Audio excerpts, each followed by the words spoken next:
I'm so nervous. You see, today is my first day of school ever. That's right. I'm Heather. I'm 15 years old, and I've never stepped foot inside of a school before. This is because my dad's a scientist and my mom's a writer, so they really cared about my education and worried that the elementary and middle schools in our town wouldn't be good enough. So my mom homeschooled me. Honestly, it was great. I really enjoyed learning about all kinds of different topics, especially literature. But then when I watched TV shows about high schools like The Kissing Booth or High School Musical, I felt a pang in my chest. I was missing out on so many things like having friends and talking to boys. I desperately wanted what those girls on TV had. So I begged my mom to let me go to high school. It took a lot of persuading and fake tears, but she agreed eventually. I was so excited! Finally, I'd get to experience school firsthand instead of living it vicariously through my favorite TV characters. Oh my god, what should I wear? What would I talk about? How would I make friends? This was actually happening! I could barely sleep the night before, and instead, I took the whole night to prepare myself. This was an important milestone in my life. So here I am, walking down the street to the bus station. Whoa, I've never seen so many people my age before. This is like a dream come true. I spotted an empty seat next to this girl, so I walked over with a smile. Excuse me, can I sit here? The girl looked me up and down, rolled her eyes, then put her bag on that seat. Sorry, it's already taken. Okay, that's fine. I'll sit alone in the back then. No problem. The girl must have gotten up on the wrong side of the bed or something. But, well, turned out it wasn't just the girl on the bus who'd gotten out of bed the wrong way. Because as soon as Mrs. Hickson, my English lit teacher, introduced me to everybody in class, I could see that everyone was giving me weird looks too. Were they making fun of me? But why? Did I have jam on my face? Mrs. Hickson showed me to my seat, and the class began. By now, you've all had plenty of time to finish reading The Great Gatsby. Aw, I adore that novel. Throughout the novel, Fitzgerald continuously references a green light that Gatsby keeps on reaching for. Can anyone tell me what the green light symbolizes? I looked around, expecting to see everybody raise their hand. But to my shock, they were all staring down at their desks to avoid eye contact with Mrs. Hickson. Huh? But why? This was so easy. Suddenly, Mrs. Hickson said, No one, huh? Well, how about you, Kelly? Everybody turned and looked at a girl who was adjusting her fake eyelashes in her compact mirror. Kelly continued fiddling with her eyelashes as she replied, Doesn't a traffic light have a green light? So, duh, it means that he can cross the street. What? I burst out laughing, but then everyone turned to look at me. Oh, snap. Why was I the only one laughing? I mean, her answer was totally hilarious. Mrs. Hickson walked towards me. Oh no, was I in trouble? Heather appears to be the only one here who understands why Kelly's answer was ridiculous. Can you explain this to your classmates? The color green in itself illustrates the idea of greed and money, being a symbol of Gatsby's desire for Daisy. Gatsby already has everything anyone could dream for, but still, he is chasing after this light, or, in other words, chasing after the love of his life, Daisy. Mrs. Hickson gave me a satisfied smile, patted me on the shoulder, and then she said, That's correct. Very good, Heather. Suddenly, someone coughed out the word, Nerd! Everybody started to laugh. Seriously? How could they laugh at this, but not Kelly's foolish answer? Quiet! Mrs. Hickson then turned to Kelly and said, Perhaps if you used your eyes to actually read a book, instead of only using them to wear fake eyelashes, then Heather here wouldn't need to help you. Kelly glanced over at me, so I smiled at her. But, huh? Why was she giving me a dagger look? Did I do something wrong? After class was over, I was sticking cute pictures in my locker when Kelly and her two friends, Samantha and Brittany, appeared next to me. Heather, right? Yeah, that's right. Oh my God, your sweater is... Oh, do you like it? My mom... So ugly. Why are you even wearing one? It's not even cold. Is your mirror busted or something? Why else would you choose to wear such an awful outfit? Then the three of them started to laugh. What do you mean? I dress just like Jess in New Girl. She looks amazing, doesn't she? This made them laugh even louder. While I was still feeling confused about what just happened, a girl named Taylor walked over. Hi, I overheard what you were talking about. Actually, New Girl ended a few years back, so her style is kinda outdated. Try watching Emily in Paris. That's the trend nowadays. Oh God, I didn't think of that. No wonder the girl on the bus. Oh wait, no wonder everyone at school was giving me awkward looks. They must be thinking I came from the past or something. And you should be careful. Kelly and her gang like to tease others, and I think you're their new target. Oh, so Kelly's stare earlier in class wasn't just a regular stare. But so what? Thanks, but I'm not afraid of them. I know this type of mean girl. They're all bark and no bite. So that night, I binge-watched Emily in Paris. It's très chic. I studied the fashion style and mixed up some outfits. I looked at myself in the mirror and, oh my, I really did look different. The next day at school, no one was giving me funny looks. How about that? Taylor's advice was really helpful. By the end of the first week, I'd established myself as most of the teacher's favorite student. It sounded great, right? But trust me, it wasn't. Every time a teacher praised me, Kelly and her friends gave me dirty looks. Then I found a note stuck to my locker that said, "You weirdo." Right at that moment, Kelly and her friends walked past me giggling. In anger, I ripped off the note and told them, "When you're leaving mean comments at my locker, at least write them correctly. Weirdo is missing an R." They immediately stopped laughing and rushed off so that nobody knew it was them. Man, they were so annoying. High school wasn't turning out how I expected it to be. I thought I would be one of the cool kids, not the one being teased. Ugh. Then word got out that I used to be homeschooled, so Kelly began making jokes like, "Did your parents make you stay at home because you're a freak?" Well, at least thanks to homeschooling, I don't come up with dumb answers in lit class. I snapped back. She stopped laughing and gave me this dumbfounded look. After that, they still carried on with their immature jokes at every given opportunity, but I tried my best to ignore them. But one day, they took it too far. I came to class and saw a big character drawing on the blackboard. It was me! Oh my God, Heather, your portrait looks amazing! And the whole class burst out laughing. Ugh! How dare she? You messed with the wrong girl this time, Kelly. That afternoon, I went home and was persistent to find a way to get payback on the mean girls. Bingo! I took out my laptop and began frantically working. After just one night, I managed to hack all their social media accounts, including their iCloud, and found a lot of good stuff. So the next time they mess with me, I'll be prepared. And it didn't take long until Kelly's friends stopped me in the hallway again. Ugh, could your skirt be any longer?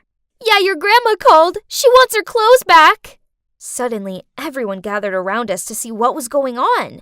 Good timing. Now we had an audience. Let's give the mean girls a taste of their own medicine. Beautiful hair, Samantha. Tell me, how often do you have to dye it so that nobody knows you're actually a redhead? What did you say? Oh, and Brittany, nice nose job. What? Everybody shockingly turned to look at Samantha's beautiful blonde hair and Brittany's nose. How? Brittany stuttered out before she grabbed Samantha's arm and they fled the scene. Yep, I've learned all about their embarrassing past through the pictures I've hacked last night. After that, Samantha and Brittany didn't dare to bother me, but the three of them were still teasing other people. Then I couldn't hold my frustration anymore when I saw them making fun of Taylor. Hey, Leave her alone! Kelly turned around smirking. Didn't your parents teach you that it's rude to interrupt people when they're talking? Or do they have weird opinions on that, too? Oh, so that's how she wants to do it. Fine by me. Bring it on. Well, talking of parents, how are your parents doing, Kelly? Oh, wait, aren't they getting divorced? Kelly's grin immediately disappeared and was replaced with a look of complete and utter dread. Then she just ran away without saying anything, leaving her friends shocked as well. That's right. I saw a really long private post about her parents getting divorced on Facebook. That must be her way to express her thoughts. But her bad. It kinda backfired. After the mean girls left, Taylor thanked me, and some of the other students gathered around me and praised me for standing up against Kelly and her clique. From then on, the mean girls avoided me like the plague. And just like that, I went from the nerdy homeschooled girl to the cool, popular girl who had the guts to stand up against the mean girls. It felt incredible. Then one day, I went to the bathroom during a class, and I heard someone in the stall crying. She was talking on the phone. Please, Mom, don't get divorced. Can't you and Dad try to make it work? For me? Oh, man. Could it be Kelly? As I was washing my hands, the stall door opened, and just as I thought, a red-eyed Kelly walked out. As soon as she saw me, she wiped away her tears and gave me a dirty glare. At that moment, I didn't feel good. I felt the complete opposite. I never realized that it was so hard for her. Making her feel bad didn't make me feel good. It made me feel bad, too. Kelly, I'm sorry about your parents. But she just snorted, then went to leave. I grabbed her arm. Please, Kelly, I didn't mean to hurt you.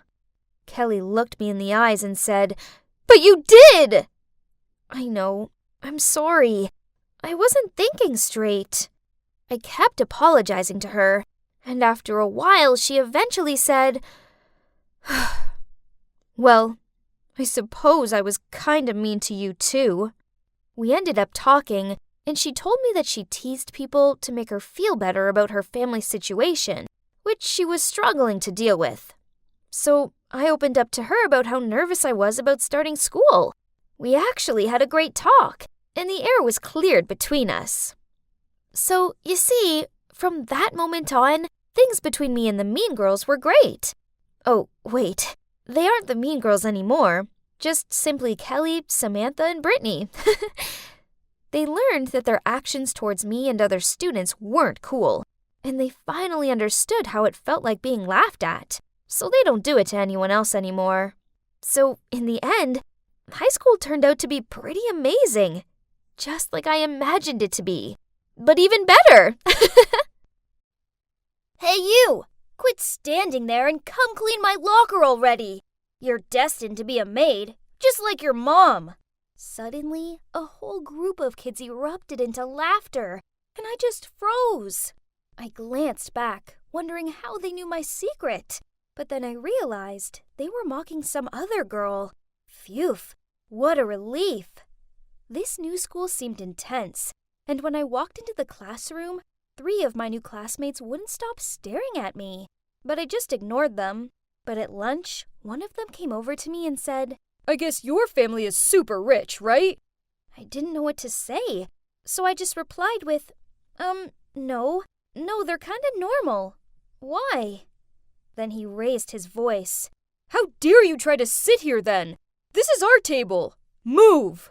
I immediately got up and ran to an empty seat on the corner table. That's when some kid told me that the 3 rich kids were Brent, Sophia, and Jasmine. He told me that the best way to stay out of trouble was to avoid them at all costs, because their parents basically funded the whole school, and so everyone had to respect them.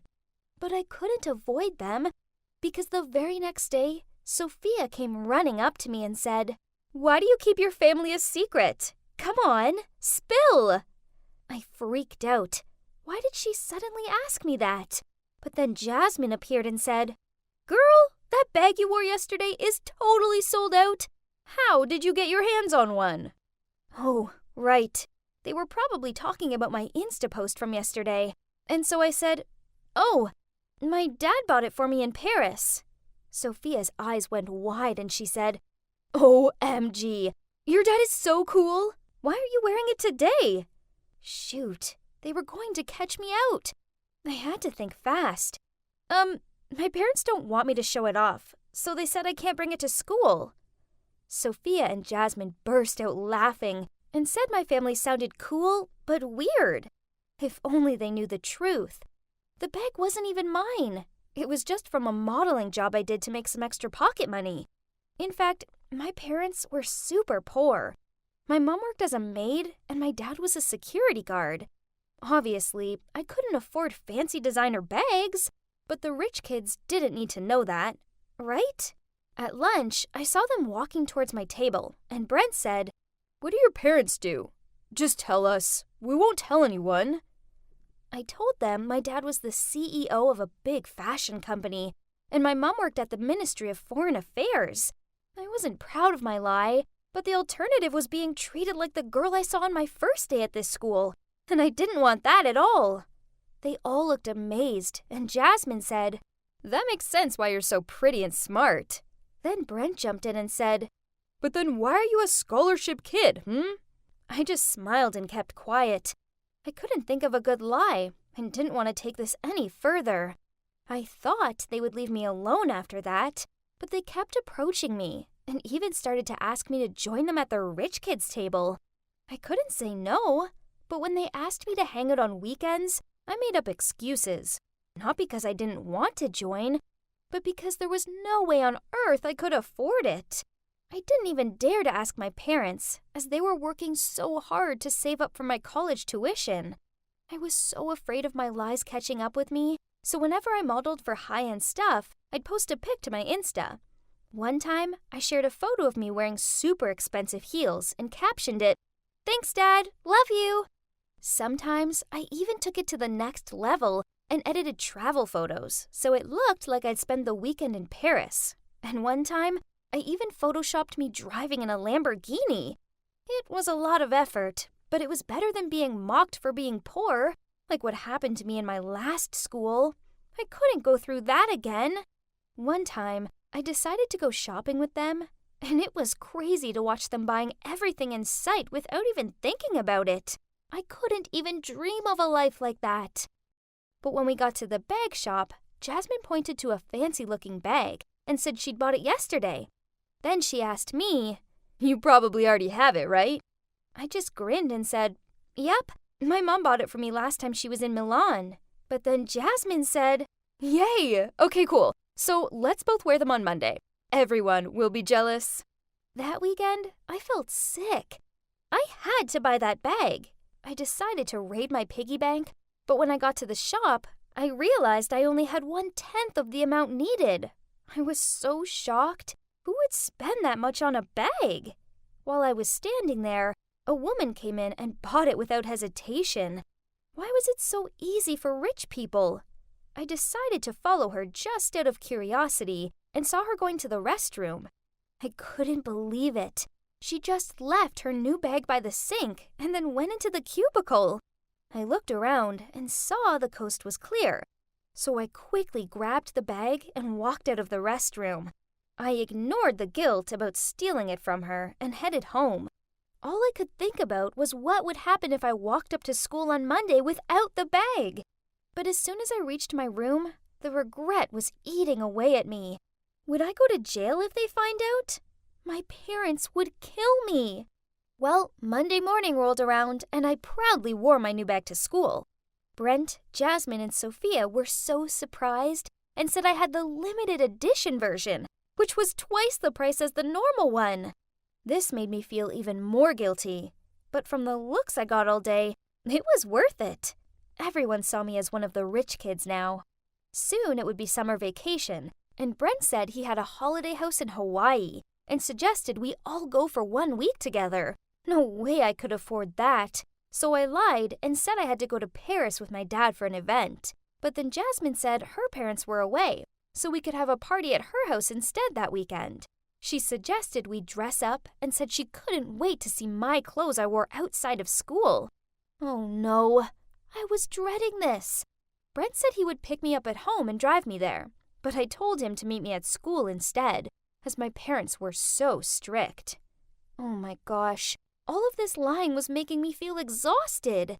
But no way could I let them see my dilapidated old house, especially as I'd lied and told them we lived in a villa with a pool and golf course. My lying was becoming a big problem. I mean, where would I get a dress from? I lay there worrying about it, and suddenly I heard my parents talking in their room.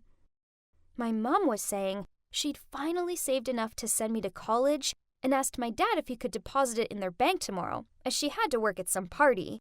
Then she said she'd been keeping it in her closet for safekeeping. I thought about it for a while. I mean, the money was for me anyways, right? So what harm would it do if I just took it now?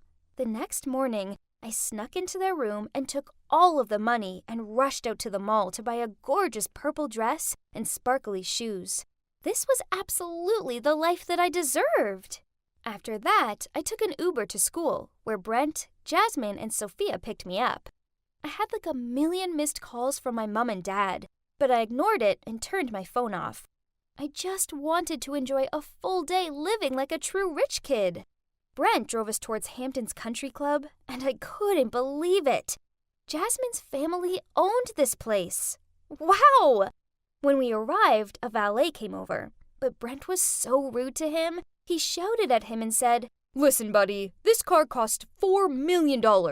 If you even leave one tiny mark, you'll be paying for it for the rest of your life." I turned around to see the valet's reaction. Then my jaw almost hit the floor. It was my dad! He saw me and looked surprised, but before he could say anything, we walked off. We hung out in the country club for a bit. Then in the evening, we drove to Jasmine's house. Her place was insane. She had a tennis court, her own cinema, and don't even get me started on how many cars her family owned.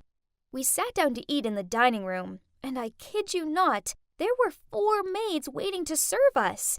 We each had our own one.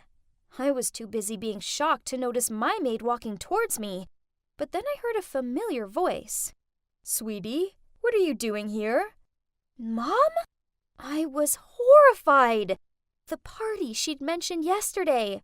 This was the party! Oh no, this was a disaster. Jasmine looked surprised and said, "Do you know her?"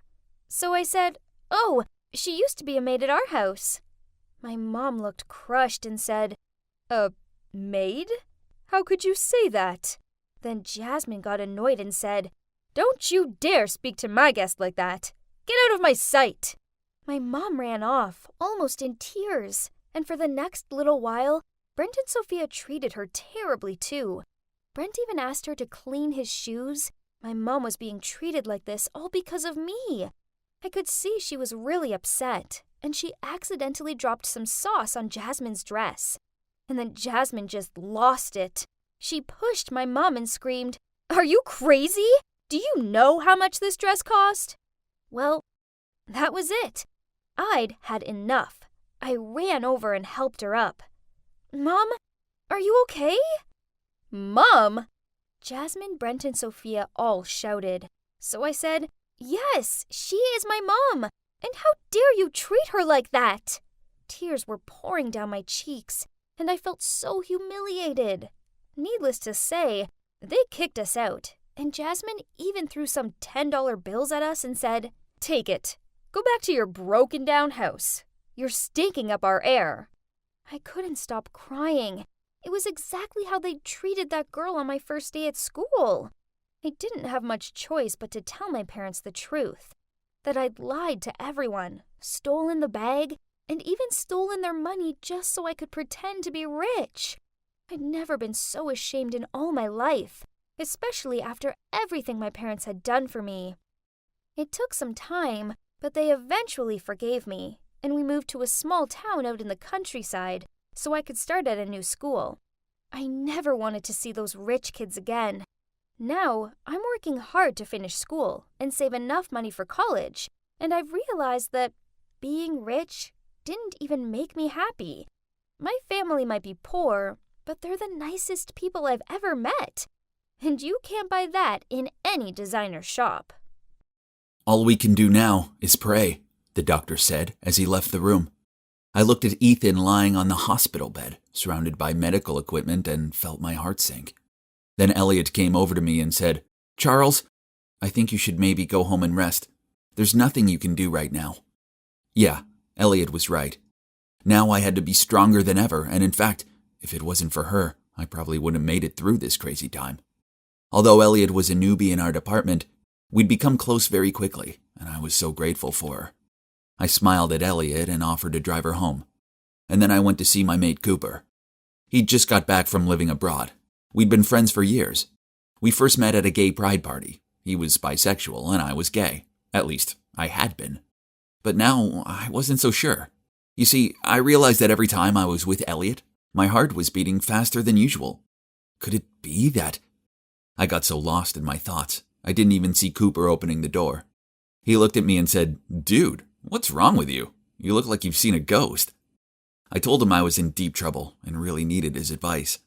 Lying on his couch, I explained how my boyfriend Ethan was in hospital, but that I'd started having feelings for a girl. Cooper looked at me with sympathy in his eyes, but then he just nudged me and said, "Charles, welcome to my life. It's okay to have feelings for both men and women. It's normal." I asked him what I should do, and he said I should just listen to my heart and let it decide. And then he winked at me and asked to see a photo of this girl who was turning me by. I opened my phone and showed him, and he looked shocked. His eyes went wide, and I asked him if he thought she was hot too. But then he said something that made my blood run cold. "She's my ex-girlfriend, bro." Whoa, what? This couldn't be happening.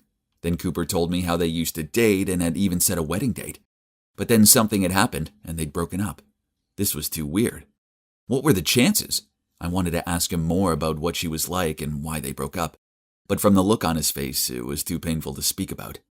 Plus, it also made me feel a bit uncomfortable. I could barely sleep that night, worrying about Ethan and thinking about Elliot and Cooper. It was also strange. The next day, when I was concentrating on my work, my manager suddenly came over and said, "Charles, congrats. You're doing so well. I didn't expect one of your team members that you managed to get promoted so quickly." Huh? What was he talking about? No one had been promoted. I was so confused. He noticed how puzzled I looked and said, "Didn't you know? Elliot took over Ethan's role as director." What? How did this happen? I looked at him in surprise and he continued, "Word on the street is that Elliot is the president's daughter, so it's normal for her to take over. She clearly hid her identity well, didn't she?" Then he just laughed and walked off. Wait, if Elliot was the president's daughter, that meant that she was related to Ethan. She was Ethan's sister, right? Oh, this couldn't be. She'd acted like she didn't even know him at the hospital that day. I quickly ran to find her and said, "Hey, Elliot, why didn't you tell me you were Ethan's sister? You know that me and your brother are in love. Why would you hide this from me?" Elliot just sighed and said, "Well, actually, I didn't want to hide this from you. But my parents sent me to help Ethan to run the company. I don't have any experience, so I wanted everyone to treat me like a normal newbie so I could actually learn. That's why I hid my identity. I'm so sorry." I guess she'd done the right thing, as I'd heard lots of gossip behind my back when I'd started dating Ethan. So I sympathized with her. But now it all made sense. The reason I had a crush on Elliot. She looked so similar to Ethan. The same deep blue eyes, the same cheekbones, even the same gestures. She also had the same shrimp allergy, and they both had this pen-spinning habit when they're deep in thoughts. How had I not noticed this before? What if I wasn't in love with Elliot? I was just in love with how she was so similar to Ethan. Okay, that made me feel a lot better. So it was Ethan I loved after all. The next day I went to visit Ethan with a huge bouquet of sunflowers, his favorite. When I was walking through the entrance, I spotted Cooper. "Hey, we meet again," I called out. "What are you doing here?" He told me how he was visiting his ex who'd been in an accident, and I said I was visiting my boyfriend who'd been in an accident. "Let's walk together," I said. "What room's your ex in?" 1502, Cooper said. "Are you sure?" I mean, that was Ethan's room, I thought. Then it hit me. "Hang on, is your ex called Ethan?" I asked, really hoping it wasn't. "How did you know that?" Cooper said. "Because Ethan is my boyfriend," I said. This was way too awkward. How was it possible to have this many coincidences? I couldn't believe it. Cooper was shocked too. and said that Ethan was the reason he and Elliot had broken up. He'd fallen in love with Ethan. And Ethan's family had been so upset by this, they kicked Ethan out of the house. Oh, so that's why Ethan never talked to his family and told me to never ask about them. After that mess, unfortunately, their relationship didn't work out. So Cooper packed up his stuff and decided to go study abroad to start things fresh. Oh man, this was a lot to digest. I couldn't help but wonder how Elliot had felt when she'd found out her husband-to-be was in love with her brother. Cooper and I were so shocked, but not as shocked as we were going to be a moment later. We were about to walk into Ethan's room when we heard Elliot's voice. She was speaking in a mean tone, saying, "Ethan, you just wait. How will you feel when your boyfriend falls in love with me? It'll be painful, right? I'll make him leave you and it'll serve you right, after everything you've done to me. It's time for a taste of your own medicine." I froze when I heard her saying that. I turned to Cooper and he was just as shocked as I was. Suddenly he burst through the door and I stormed in after him. Elliot almost fell off her chair in surprise at seeing us. Why are you two here together?" she said. "Hey, stranger," Cooper said. "Come on, Elliot, give it up already. It's been a long time. Things were over between us. Just let go and move on." Cooper was so angry, but Elliot just laughed and said, "Get over yourself, Cooper. It's not about you. I don't have feelings for you anymore. I just want revenge on my brother. It was so cruel of him to steal you away and ruin my life like that." Then with eyes full of hatred, she turned and looked at poor Ethan lying there. I was furious. I realized exactly what Elliot had been doing. Deliberately flirting with me to steal me away from Ethan. How could she? I confronted her on the spot. "What's wrong with you? Why would you treat me like this? And your poor brother? I didn't expect..." Before I could continue, though, she interrupted me and said, "Charles, wait, listen to me, please. It's true that was my intention at first, but then I fell in love with you. And I thought you were starting to fall for me too. I'm so sorry." Elliot then tried to reach for my hand, but I was disgusted. I pushed her away and said, "Get away from me. I don't want to see you anymore." Elliot started crying, but I was too upset to be bothered. I was just so horrified that she'd do this. I was so disappointed in myself, too, for falling into her trap. Poor Ethan. He didn't deserve any of this. I stared at him lying there on the hospital bed. What if he knew? I kept staring at him and swear I saw his fingers twitch. Oh my gosh, was he waking up? Cooper quickly went to the doctor, while I stayed with Ethan and tried to talk to him. Ethan, are you awake?" The doctors ran a few tests and said that Ethan had finally regained consciousness and would wake up properly soon. Cooper and I were over the moon. I was so relieved he was going to be okay. And it seemed like Elliot also felt the same as she stood quietly in a corner of the room, tears streaming down her eyes to the corner of her mouth that turned up in the most subtle smile. And as expected, about a week later, Ethan opened his eyes. I'd never been so happy in my life. He started physical therapy, and I spent a lot of time helping him. Of course, Cooper popped in to visit too, and we all had a good laugh about how connected we all were. This must have been real fate, because calling this coincidence would be an understatement. As for Elliot, she just disappeared. But then a few days later, when Ethan, Cooper, and I were chatting together in the hospital, an email popped up on my phone. It was Elliot, and she said she was so sorry for what she'd done, and she just hoped that Ethan and I could forgive her. Then she said she wished us only happiness. I told Ethan and Cooper the good news, and we were all so relieved. Maybe we could all be friends after all. I mean, Elliot might become my sister-in-law one day, right? Life can be so funny. I'm just so glad Cooper appeared when he did, and everything came out into the open. I'd never forgive myself if I'd left Ethan for his sister. Ethan was always the one for me. I was swaying to the music, with the hottest girl at school in my arms. Everything was perfect, when suddenly, I saw a flurry of red storming toward me, and then the next thing I knew, I was being slapped across the face. Ugh, it was my ex, Rosie. She was looking at me as if she wanted to snap me in half. Okay, so Rosie and me had only broken up yesterday, but that didn't mean she had the right to go full psycho on me. Hey, so I'm Andrew, and I like to think I'm a pretty smart guy. The problem is, I'm a sucker for hot girls. I tend to be blinded by their beauty. The result being, I don't always make the best decisions around them. But I had no idea what drama my weakness for a pretty girl was about to get me into. So it all began with the end-of-term college party. Me and my friends went heavy on the drinks. So when my friend Brad bet me a burger that I wouldn't go and ask Lisa to dance, well, I didn't hesitate in approaching her. Geez, she's so hot and way out of my league. So I was expecting her to tell me to go away, but instead she smiled and let me lead her over to the dance floor. While we were dancing, she whispered in my ear that she'd always liked me. Then, yep, you guessed it, Rosie, My crazy ex stormed over and slapped me. I woke up the next morning with a pounding headache. Ugh. What was all that shouting coming from outside my open window? I wrapped my bed cover around me and shuffled my way over there to take a look. Huh. Lisa and Rosie were yelling at each other. He's mine, not yours. Stay away. He wants me, not you. Deal with it. Oh yeah? Well, maybe we should ask Andrew who he prefers. What's the point? As we both know he'll pick me. I was far too hungover for this, so I closed the window and went back to bed. These girls, they wouldn't stop. For the next few days, they bombarded me with messages and waited for me outside my house. Okay, so most guys dream of two hot girls fighting over them, but trust me, watching them pull each other's hair extensions out isn't as glamorous as it sounds.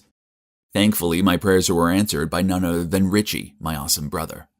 He showed up with a ticket for a luxury 2-week cruise trip. He'd booked it ages ago, but then a work thing came up, so the ticket was all mine. Hell yeah! I hugged my brother, grabbed the ticket out of his hand, and started packing. The tricky part was sneaking past Rosie and Lisa, who were still lingering about outside. So I borrowed my housemate's hoodie and baseball cap and pretended to be him to get past them. Result, they didn't even double look at me. Goodbye to my Lisa and Rosie nightmare and hello to the vacation of my dreams. Ah, this is the life. Trust my brother to book such a lavish place.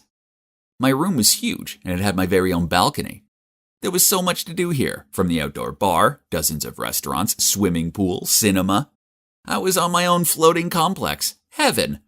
The next morning when I woke up in my king-size bed, I took in the sounds of silence.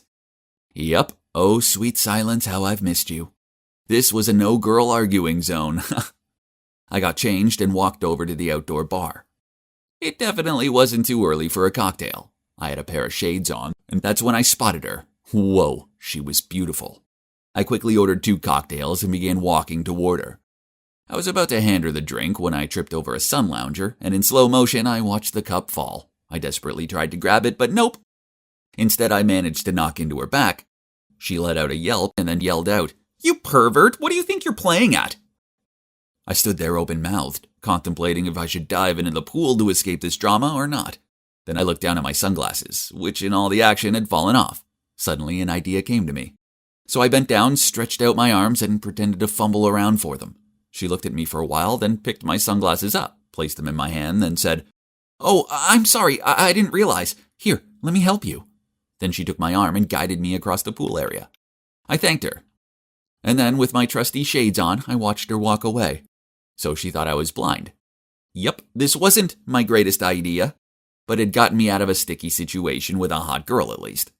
Later that night, I went to the buffet restaurant for dinner. I was stacking my plate when I bumped straight into someone and almost dropped my plate. Ugh, it was that hot girl again. I quickly put my shades on, then deliberately turned the wrong way and loudly said, "Oh, I'm sorry." She put her hand on my shoulder and guided me so I was facing her, then said, "Yeah, it's me, the girl from the pool. And it's okay, I should have been looking where I was going. Do you need any help?" I quickly cut her off. "No thanks, it's okay." Then I lifted my plate up to my nose and sniffed it. These prawns sure smell good. She raised an eyebrow at my food-smelling talent, so I carried on pretending to sniff the food as I put it on my plate. And you know what? She wouldn't quit staring at me. Eventually, she walked off. Phew, what a narrow escape. Afterward, I went to the top deck bar to chill out, with yet another cocktail. Then who should walk over but, yup, you guessed it, the hot girl. I immediately looked away from her, but what's this? She walked over to me and sat down opposite me. "Hey, do you remember me?" she asked. Seeing my chance to flirt with her, I replied, "Oh yes, how could I forget someone as beautiful as you are?" "Huh? How do you know that I'm beautiful?" Damn it, I needed to think before I spoke. "Ah, well, it's your voice. A sweet voice like yours can only belong to a beautiful girl." Crisis averted. As after that we started chatting, and oh boy, she's a sweetheart. Do you know that she's an activist for an organization that works hard to guarantee the rights of baby girls born in Africa? I know, amazing. The evening came to an end and she said, "Oh, my name's Bella, by the way." I replied, "Bella, a name as beautiful as your soul. Mine's Andrew." She gave me a nervous giggle. "Well, Andrew, it's getting late, so I suppose I better get back to my cabin." I didn't want the night to ever end, so I blurted out, "Whoa, Bella, look at the sky. Isn't it so stunning?" She glared at me and then replied, "How would you know that?" "Oops, Of course, I was meant to be blind. I can feel it from the breeze. She gave me a quizzing look, then said, Right. Well, good night. How about we meet at the arcade tomorrow, let's say 10 a.m.? I excitedly agreed, then she left. Another close escape. I really needed to be more careful. Bella, Bella, Bella. I couldn't stop thinking of her. The next day, I'm such a kid when it comes to arcades, I can't help it. My inner child comes out and, ooh, a car racing game. Nope, I was pretending to be blind. So I awkwardly lingered in the foyer and waited for Bella to show up. When she did, she took my arm and guided me through the arcade. She described all the different games machines to me, which I thought was really sweet. Then she led me over to the plushie grabber machine and squealed excitedly. Hoo-hoo, I loved these as a kid. Soon I was fumbling about to slot my money in, adamant I was going to win her a plushie. But wait, I was meant to be blind. So I touched the controls, then closed my eyes. Her laughter said it all. Massive fail. It was all going to be okay until Bella had to use the restroom and instructed me to stay put and wait for her by a shooting game machine, which just so happened to be my all-time favorite arcade game. I rushed over to it as soon as she was out of sight, grabbed a gun, and shot 5 cannons in a row. Then I jumped up and down and whooped in the air. I turned around and saw Bella frowning at me. Oh boy, busted. I tried to explain, but she just shook her head and said, How could you? You're a coward, a pervert, and a liar. Then she ran off. I felt terrible. I tried searching the ship for her, but I couldn't find her anywhere. Feeling bummed out, I ordered a cocktail, then went for a walk across the deck. Suddenly, I heard shouting coming from below me. Huh? What was that? I peered down and saw a man and a woman trying to drag a little girl into one of the safety rafts. Hang on, they weren't alone. Bella was there too. She was trying to pull the little girl away from them. Without even thinking, I dropped my drink and ran over to them. I charged towards the woman and knocked her so hard she almost fell into the sea. The man reached out to steady her, which gave Bella a chance to pick up the kid. Then she grabbed my arm and pulled me away. After that, the bad guys jumped into the raft and sailed away. We returned the girl to her parents. It turns out Bella was on her way to her cabin when she saw a couple in tears as they couldn't find their daughter. So she went looking for her and walked in on the kidnapping. After that, Bella forgave me. Well, I did save the day and all. And we spent the rest of the trip together. Then on our last day, I got down on one knee and asked her to be my girlfriend. And she said yes. I took her back home with me, and as we walked over to my house, Lisa and Rosie ran towards me and started arguing with each other about who I liked more. Oh shoot, I'd forgotten about them. Reading the situation, Bella approached them. Thank God you're here. I assume one of you is his girlfriend, right? There was an accident, and Andrew's blind now, and he really needs someone by his side 24/7. Hearing that, I quickly coordinated with her by waving my arms wildly about. So, which one is your girlfriend, Andy? It's Lisa. Rosie quickly chimed in. No, he's all yours. We only hung out once. Ha, what suckers. I watched them run away. Then Bella and I burst out laughing. After that, I held my arm out to her and let her guide me home, for old time's sake. Lying to her about being blind was a jerky thing to do, but I only did it in the first place because being around beautiful girls makes me so nervous I do dumb stuff. It's just lucky that Bella forgave me, because I think this dumbass may have found his dream girl. Hi, that's me, Maxine, hiding behind some bushes and spying on a girl. Don't get me wrong, I don't have a crush on her, nor am I a total psychopath. I'm just doing a favor for my mate Damon. But if I'd known how crazy this was all going to get, I'd never have agreed to help him. It all started when Damon fell in love with this girl, Sophie. She had this mysterious charm that made him want to talk to her right away. And he did. She didn't even glance at him. She just walked away. Ouch. I didn't like her one bit. She was so stuck up. But Damon didn't give up that easily. He tried all kinds of tricks to get her attention, even waiting for the bus with her, even though he had a car. Nothing worked, though, and this made him miserable. He begged for my help, but I said, no way. Then he said, "Aw, come on, Maxine, you're a girl, so just befriend her or something. Maybe you can find out what she likes, her fave foods, music, etc. Then I can try to impress her. Please, I'm begging you. I'll even lend you my Nintendo Switch for a month if you agree. You can't say no to that." He had me at that. I'd do anything to get a Nintendo Switch. Fine, it's a deal, but don't blame me if it doesn't work. So after class that day, I searched for Sophie. She was at the bus stop, and I was about to approach her when suddenly she walked away. I decided to follow her, and on the way, she stopped to help an old lady cross the road. Wow, I was surprised. For someone with such a cold face, she had a pretty warm heart. Maybe she wasn't so bad after all. After that, she started walking towards the park, and by then it was starting to get dark. What was she doing? She sat down on a bench in a creepy part of the park, almost like she was waiting for someone. I hid behind a bush so she wouldn't see me, but I was totally freaked out. Suddenly, 2 guys appeared and started talking to her, but they didn't seem like her acquaintances. Oh my gosh, she looked panicked. I had to help. I quickly shouted, "Help! Officer, please help! There are 2 guys bothering us!" Obviously, there was no officer, but it worked. The 2 guys ran off, and I rushed over to make sure Sophie was okay. She was surprised to see me, but then she hugged me and thanked me for saving her. Her whole body was shaking. She must have been terrified. I walked with her back to our dorm, and she told me how she liked to come to the park at night because it was so peaceful. I told her it was clearly dangerous and that she probably shouldn't go alone anymore. Then we exchanged numbers, and after that we became quite close. Close enough. That was a few days later. I told her Damon had a big crush on her and asked if she'd maybe go on a date with him, but she just shook her head and said she wasn't ready. Her eyes looked sad, so I didn't push it any further. Maybe she'd just gone through a bad breakup? I didn't ask her again, but one night I was heading to her dorm for a movie night when I heard 2 people fighting. It was Sophie and some guy, and she was crying. It looked like the guy was about to hit her, so I ran over and said, "Hey, what the heck do you think you're doing? Leave her alone or I'll call the cops." He just laughed at me and said to Sophie, "We're not done yet." Then he stormed off. I asked Sophie if she was okay and who that guy was. Then she told me how he was her ex and that he kept trying to get back together with her, but she wasn't interested. As she told me this, she started to cry and said, "Because of him, I've become so scared and anxious. I'm even too scared to sleep at night." I felt so sorry for her and told her I was here for her and that she could call me anytime. Well, maybe I shouldn't have said that because that's exactly what she started doing. Every night she'd call me and we'd end up chatting until 3 a.m. I was so exhausted, but I wanted to help her. She seemed so anxious all the time. Damon knew we chatted a lot, but he'd stopped asking about Sophie. It seems he'd lost interest and was more worried about me looking like a zombie from The Walking Dead. "You seriously need some sleep, Maxine.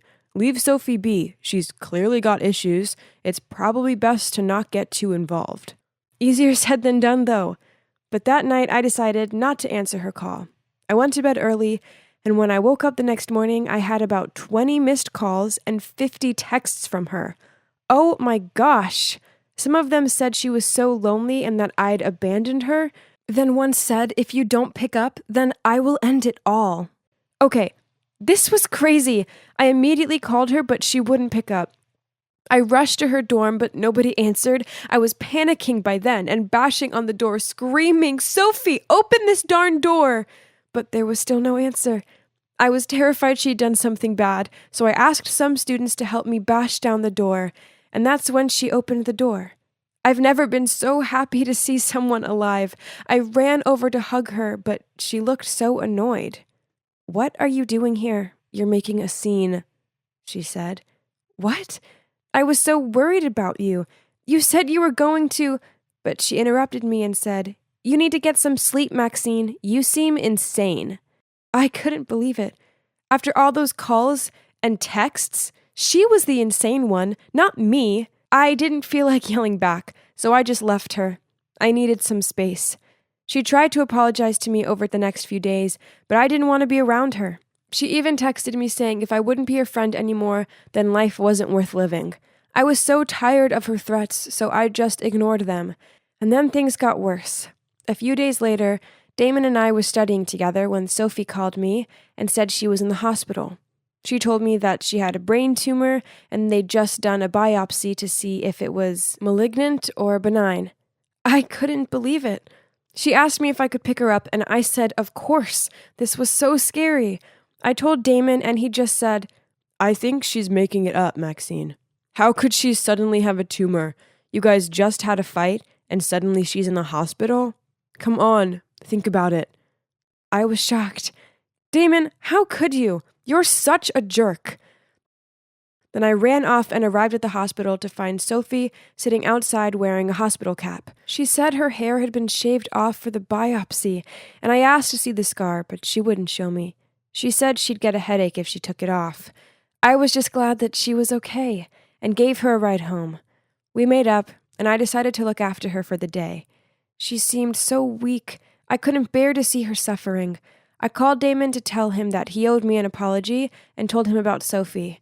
And he just said, "Oh, wow, okay, sorry, hope she's okay then." But then a few days later, he called me and said, "Listen, Maxine, Sophie's a liar. She didn't have a biopsy.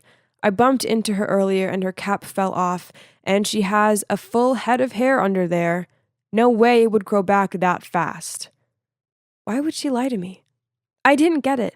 I needed to know the truth, so after class I went to her dorm. She opened the door right away, and sure enough, she had all her hair intact. She probably knew Damon had told me, and so hadn't even bothered to keep up the lie. This made me furious. Straight away, I started shouting at her. "Honestly, Sophie, what is wrong with you? Why would you pretend to be sick like that? Friends don't do that." Sophie grabbed my hand and said, "Maxine, I'm sorry. I was desperate. I only did it because I missed you and wanted you to care about me again. I took it too far, though. Please forgive me." "Are you crazy?" I screamed. "I was worried sick about you. Are you sure there's not something wrong with you?" Sophie started grinning in a weird way and said, "The only thing wrong with me is that I'm in love with you, Maxine." She wouldn't let go of my hand, and I just stared in shock. What did you say?" "You heard me. I love you." Then she started to manically laugh and said, "I've loved you since the day we first met. I knew you were following me, so I pretended to be in danger so you'd come rescue me. Even my ex-boyfriend was fake. He was just one of my friends pretending. Can't you see? I'm willing to do just about anything to get your attention. If that's not love, then what is?" This couldn't be happening. I tried to stay as calm as possible and said, "Listen, Sophie, I'm flattered. Really, I am. But I'm straight. I see you as just a friend, okay?" But Sophie wouldn't give up. She grabbed my hands again and said, "How do you know that? You didn't even try to love me yet. Just give me a chance, and I'll show you what true love looks like." I tried to let go of her hands, but it was impossible. Sophie grabbed my hands tighter and tighter that it even began to hurt. She looked me in the eyes, and oh my God, it's like I couldn't recognize her anymore. She looked like a crazy person, like a psychopath. Then she began to speak in a really creepy tone. "You can't get away from me. You're mine now." I was so scared. I needed to get out of here, so I pushed her really hard that she fell on the ground, and I ran like a mad woman out of there until I was back in my dorm. Then I called the police, but by the time they reached her dorm, she was gone. I told them what happened and showed them a photo of her, and you won't believe it. Apparently, I wasn't the only girl Sophie had attacked. There were other girls, too. After that night, I was terrified. Everywhere I went, it felt like someone was watching me. Then one evening, after my shift at work, I was walking through the park back to my dorm when I heard someone up ahead. I knew right away it was Sophie, but she wasn't alone. She was with some guys. They spotted me and started heading towards me. But I ran as fast as I could, and luckily the police were just outside the park and went in and arrested them. Sounds like a coincidence, right? Well, it wasn't. Sophie's not the only one who can fool people. I knew Sophie was stalking me, so I told the police, and together we created this plan to catch her, and voila, it worked. Sophie, if you're watching this, I wish you all the best, but let's not meet ever again. That's enough stalking for one life. "Hey, that guy over there just asked for your info," the bartender said, which made me turn and look around. "Oh, he's gone. As you can see, I'm sitting at the bar of a 5-star resort. No, I'm not rich. Instead, I took out all my savings and decided to splurge them on enjoying every single last day left of my life. It all started months ago. I had this constant aching and exhaustion. I blamed work stress, but my symptoms grew worse. Eventually, I went to the doctor, and sat there in stunned shock as I heard the words cancer and progressive. The next few weeks were a whirlwind of hospital appointments and treatments. I had chemo, and my lovely long hair fell out. I just felt tired and hopeless all of the time. Enough had I had this. I stopped the chemotherapy, quit my job, and decided to enjoy the little time I had left. The Hawaiian beach is so beautiful. Then suddenly, someone walked straight into me. Ugh, their drink soaked me. I heard them say, "Oh my God, I'm so sorry." "Oh, hey, you're the girl who sat alone at the bar earlier." I looked up, and wow, he was handsome. I shook my head and insisted it was my fault for not paying attention. After that, he joined me for a walk, and we started chatting. Oh, his name's Blake, by the way. So the next day, I asked him out for lunch. I don't have much of an appetite these days, and the most I could do was staring down at my barely touched plate. Then I knew I needed to be honest with him. "Hey, Blake, I really like you and want to get to know you more, but I have cancer and don't have long left." At first, there was a sickening silence, but then he took my hand, and can you believe it? He said he wanted to get to know me too. The next few weeks with him were magical. Then we came back to the city and continued dating. Blake was so amazing and constantly showered me with love. One night after dinner, Blake drove us up to this hill. He said he wanted to show me Orion's belt, and it was so romantic. I didn't want to ruin the moment, but there was something I needed to tell him. "Blake, I saw the doctor today. He said that nothing has changed. Although he didn't mention it, I guess I don't really have much time left." My tears streamed down my face. "I've had the best time with you. I really do think I love you." Suddenly, Blake got down on one knee and asked me, "My darling Lucy, will you marry me? This is the least I can do for you."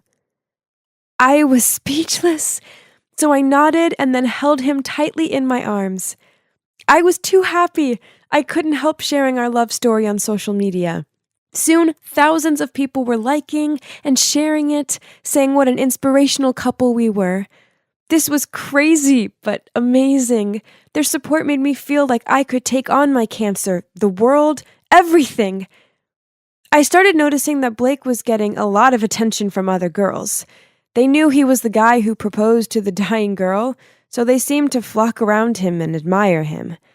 Then one day, when we were at the wedding dress store together, I stepped out of the fitting room in this beautiful gown, feeling like a princess. But then I spotted Blake talking to some other girl. She touched his shoulder, and I overheard her say, "Your fiancé is very lucky to have you." Then she leaned in closer to him. "Blake?" I hissed at him. "Baby, how do I look?" He turned away from the girl and stared at me. "Yeah, gorgeous," he awkwardly smiled. I couldn't help but feel terrible. I know he's an attractive man, but he was about to marry me. It was not nice at all having him flirt with someone else at my dress fitting. Still, I tried to put it all aside, as I wanted to enjoy what little time I had left. The wedding was a dream come true. It was such a magical day. Then right before our honeymoon, I went to see my doctor. To my complete and utter shock, he told me, "I'm pleased to inform you that you're in recovery." Oh my God.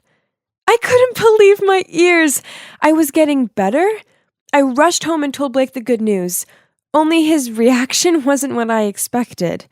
His face dropped, and at first he was speechless. Then he stuttered, "Congrats, honey." What did that even mean? Regardless of this, our honeymoon was marvelous. My appetite was back, and I was making the most of it. Yum! Food tastes so good. This didn't go unnoticed by Blake, and he tutted, "Can you try chewing more gently?" Whatever. I was intent on enjoying my food. When we arrived back home, I moved into his apartment. For God's sake, there were dirty plates and smelly socks everywhere. How could someone so meticulous about their looks live in such a state? I told myself that it was fine. I loved him, so I could learn to love his mess. Being alive felt so good. So admittedly, I may have overdone it on the snacks. Cake, meals out, and yeah, I'd gained some extra pounds, so household chores were a bit too much for me. Besides, why should I have to do them? It was his mess. But one time, when I was sick of his stinky underpants everywhere, I asked him, "How can a guy who looks like you live in this rat hole? Go clean up." But he ignored me and went straight to bed. And it took no time for his loud thunder snores to follow. What the hell? Where was the kind, charming man I married? Fed up, I tried my best to clean up the place a little bit. I was out of breath and sweating a lot. My head was super itchy, so I took off my wig and scratched my scalp. At that moment, I heard Blake screaming, and when I turned around, he was clutching his face in fear. "Baby, what's wrong?" I rushed to him. "Oh, I got it." I laughed out. "It was just too uncomfortable to wear this wig, so I took it off. That's all, but look, my hair is growing back again." Shaking, he stuttered, You were wearing a wig this whole time? You look terrifying." "Well, yeah, I suppose jagged growing hair made me look quite creepy." "Shouldn't you be happy for me?" I mumbled and forced a smile, while trying to put the wig back on. Knowing that I was able to live life again was incredible, but living Blake with my moody, uncaring husband, now that wasn't so great. One evening, he came home from work in a foul mood and started shouting at me for not tidying up. I told him I shouldn't have to, as it wasn't my mess. He scowled at me. "I single-handedly provide for the both of us. Come home to see you chilling on your huge backside, and you dare talk to me like that? You're the one who needs to get up and work, since you eat double the amount I do." His words hurt.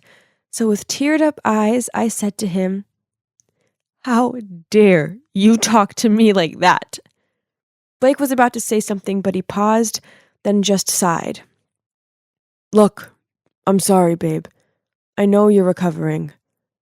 I sharply stared at him and said, "I didn't do anything for dinner, so let's eat out." I was enjoying my rotary chicken. It was so good that I might have taken too big of a bite, and it lodged in my throat. Soon I was choking. I couldn't breathe. Afraid, I looked at Blake for help, but he was scrolling through his phone. Then to my disbelief, he walked off to the bathroom. I kept thudding the table to call for help. Luckily, a waiter rushed over and hit me real hard on the back, and I managed to spit the piece of chicken out. When Blake returned, I angrily asked, "How the hell could you leave me like that?" "What are you talking about, baby? I saw you enjoying your food. Are you done? Let's go home." Ugh! He definitely knew I was choking. What a jerk. Everything I once thought and expected from him shattered. He was willing to let me choke to death over helping me. The problem was our love story was so famous now, and even though I knew Blake and I couldn't bear each other, the thought of us breaking up and being heckled by others made me feel so sick. I guess I was stuck with him forever. So we had to continue tolerating each other. Then one evening, while I was munching on potato chips and watching TV, my phone rang. It was a strange number. "Hello? Are you Blake's wife? Blake's been in a car accident, and we really need you to come here." I froze for a few seconds. "Sorry, wrong number," and hung up. My phone rang several more times, but I didn't answer. The guilt started to creep up on me, so I grabbed my bag and rushed to the hospital. The nurse told me to sign some papers so Blake could have his surgery. With a pen in hand, I hesitated. "Excuse me, where is the organ donating section?" I asked. "My husband is willing to donate if anything bad happens." "This is not the right time to ask me that question," the nurse yelled at me. Right at that moment, Blake's parents rushed in panicking. I gave them the papers and sneaked back to the apartment. After that, I thought long and hard about our relationship. It had been so passionate at first, But I realized I didn't love him at all, and neither did he. All our decisions were made intensely quickly, based on the idea that I might die later. We were too stubborn to admit defeat and walk away, and now we were miserable. A few weeks later, Blake came home in a wheelchair, and we both sat in awkward silence. Then I broke the ice. That night, when I choked at the restaurant, "Did you ignore me on purpose?" Blake answered me with another question. "Is it true you wanted to donate my organs instead of helping me get my surgery?" I replied, "I'm sorry. That was the only way I could briefly think of to get out of this marriage." He sighed. "I know. Me too. I think we're just too similar, and that's why we don't work." He paused. "I think it's time we put an end to this." So finally, we stopped putting up with each other and filed for divorce. People on social media were furious and posted a lot of venomous comments, such as, "So much for being an inspirational couple," and "This screams out scam marriage to me." I decided to close all of my online accounts. Their opinions don't matter anymore. I have my family's support. That's more important. Surprisingly, I'm still friends with Blake. Hey, we went through a lot together, and he's not all bad. I just never want to live with him ever again. I even met my current boyfriend through Blake, as he introduced me to him. How funny is that? Sometimes things don't work out as planned, but that's okay. Living a lie just to save a bruised ego is much worse. Oh, by the way, this is my real hair. I am now completely healthy. Remember, you only live once, so make sure you don't waste your time trying to please others, and instead, you embrace life and live it at its best. It was March 31st. A normal day, right? Well, yeah, but not tomorrow. Nope, as it was April Fool's Day. A prankster like me waits all year for that one day when I can play jokes on people without them getting in a mood with me. I've been planning my tricks for months, and boy oh boy, it's going to be so much fun. I turned to my best friend Aya and said with a devious smile, "Just you wait until tomorrow. My prank ideas are going to be legendary." I thought Aya would want to know more, but nope. She just blew her fringe out of her face, then sighed out, "Fleur, why don't you just give it a rest this year? Reality check. No one finds your pranks funny. Only uncomfortable and annoying." What? No way! That's not true. People love my pranks. Aya continued, "Do you remember your pencil prank on Luna last year?" I nodded and let out a snort. How could I forget that prank, as it had been so funny?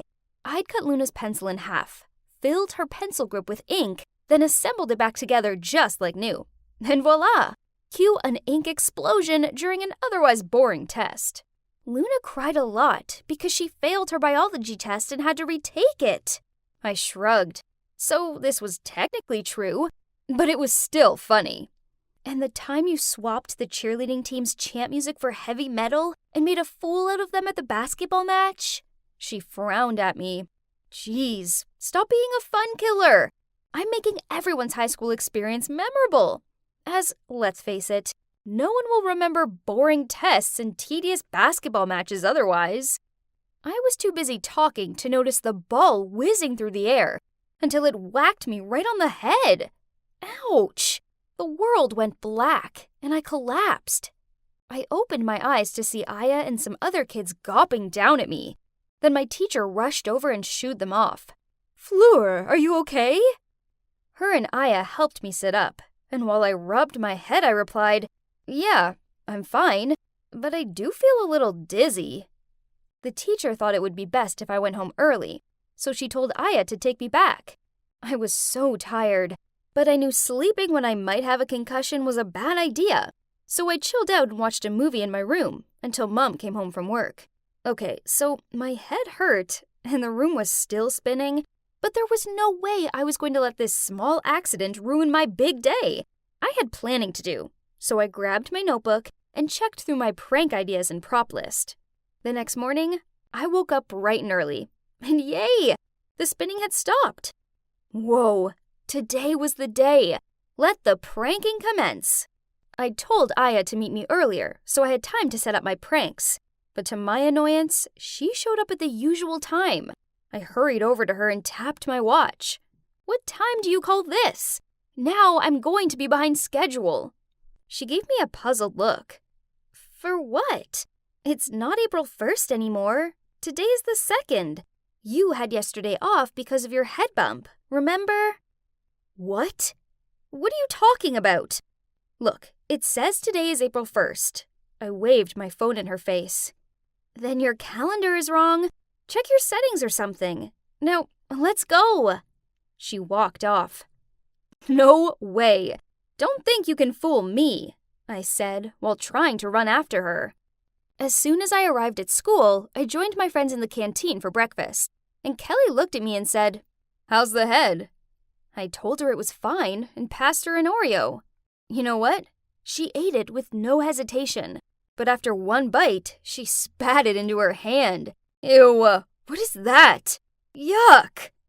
I laughed at her and said, "Ha! That's toothpaste sandwiched between Oreo biscuits. Okay, I'm sorry. Drink this." Then I passed her a bottle of cola. She took a big gulp, then immediately spit it out. Hey, this is so gross. Then she ran to the bathroom to clean her mouth. Yep, I put soy sauce in that bottle. I followed her to the bathroom to check on her and found her rinsing her mouth out under the tap. When she finished, she frowned at me and said, "Fleur, this isn't funny. I thought you only did these stupid pranks on April 1st. Now I have to put up with my stinky soy sauce breath all day." I rolled my eyes, then smirked. Yeah, as if it's not April 1st today. It's not. What's wrong with you? It's the 2nd. Then she stormed off. Wait, what? What did she mean it was the 2nd? No way. Anyways, seeing as I was already in there, I decided I may as well carry out another prank. I pulled out my Nutella jar and went into one of the cubicles and waited until another girl went into the one next door. I asked her, "Hey, excuse me, my friend, do you have toilet paper in there?" She was nice and replied, "Sure." Then she passed it to me. I quickly put some Nutella on my hand, then rubbed it over her hand too. Oops! Oh boy, she screamed so loudly, and I couldn't hold my laugh. Ew, what the hell? So disgusting, you freak! Then she ran out to wash her hand. I stepped out. Relax, girl. It was just a prank for Fool's Day. Just Nutella. But she sneered back. You're crazy, and it's the 2nd already. Jeez, what's wrong with you? Then she left. Okay, this was so weird. Why was everyone acting like it was April 2nd? On the way to class, I rechecked my phone. Yep, it said April 1st. Okay, I got it. This was everyone's dumb attempt to fool me. Well, nice try, but it so wasn't working. As it was the 1st, which meant it was time for math class. I took my seat in class and waited, but, Why did Mr. Simmons, the chemistry teacher, walk in? He told us to prepare for our next lesson in the lab. What was going on? I was so confused. That was tomorrow's schedule, right? Then he sat down in the chair without any suspicion and a big fart sound came. I laughed so much my sides hurt. I couldn't believe it. I do this every year, but they fall for it each time. But hang on, why was everyone so quiet? I looked around and realized I was the only one laughing. Oh, come on, everybody. It was fun. The typical joke for April Fools. Mr. Simons held up the fart pillow and gave me a stern look. Fleur, I don't expect this behavior from someone your age, especially seeing as it's not even April Fool's Day anymore. And can you believe it? All my classmates agreed with him. No way! Everyone was crazy. No, it is. I know it is. You're all lying, I replied in a panic before I gathered up my stuff and ran out of the classroom. I really needed some space to think this through. It was all so crazy. I couldn't have zoned out for an entire day. Could I? Or the ball hit me so hard that I lost my memory? I remember having dinner, then staying up late to plan out my pranks, and I know I was tired, but no way. They were the crazy ones, not me. Anyway, lab time. I was the last one to walk in, and I sat down at my bench and started on the experiment. I guess I wasn't focusing properly as I poured the chemical into the beaker, and boom! The next thing I knew, I was covered in this weird green powder stuff. Still, no one was laughing. Instead, they were all staring at me and asking if I was okay. Then Mr. Simons asked them all, "Why is this chemical bottle here? What a mistake!" Embarrassed, I ran to the bathroom to clean my face. Geez, I looked like the Grinch. It was super tricky to scrub off. Ugh! I hoped I wouldn't be stuck with this color forever. But was it someone's prank on me? But if that's the case, then why did no one laugh? I sure would have laughed at me if I was them. Finally, the green powder started to come off, and then I went back to class. On top of my backpack was a folded-up note with my name on it. Huh. I opened it. "Hi, Fleur. There's something important I want to tell you. Meet me in the hall after class. Devin, X." My heart instantly fluttered. I'd had a crush on Devin for, forever. But, oh, I got this.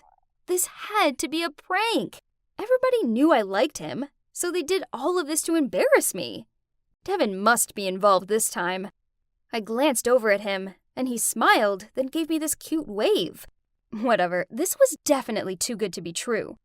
Enough. I wasn't going to let everyone laugh at me anymore. So, as I followed Devin to the hall, I took a sip of water, but I kept it in my mouth. Then, when Devin stopped walking and turned to face me, I squirted the water up into the air like an elephant, then said, "Ha! Gotcha! I'm no fool." He wiped his face onto the back of his sleeve, then looked me straight in the eye and said, "Fleur, I have feelings for you.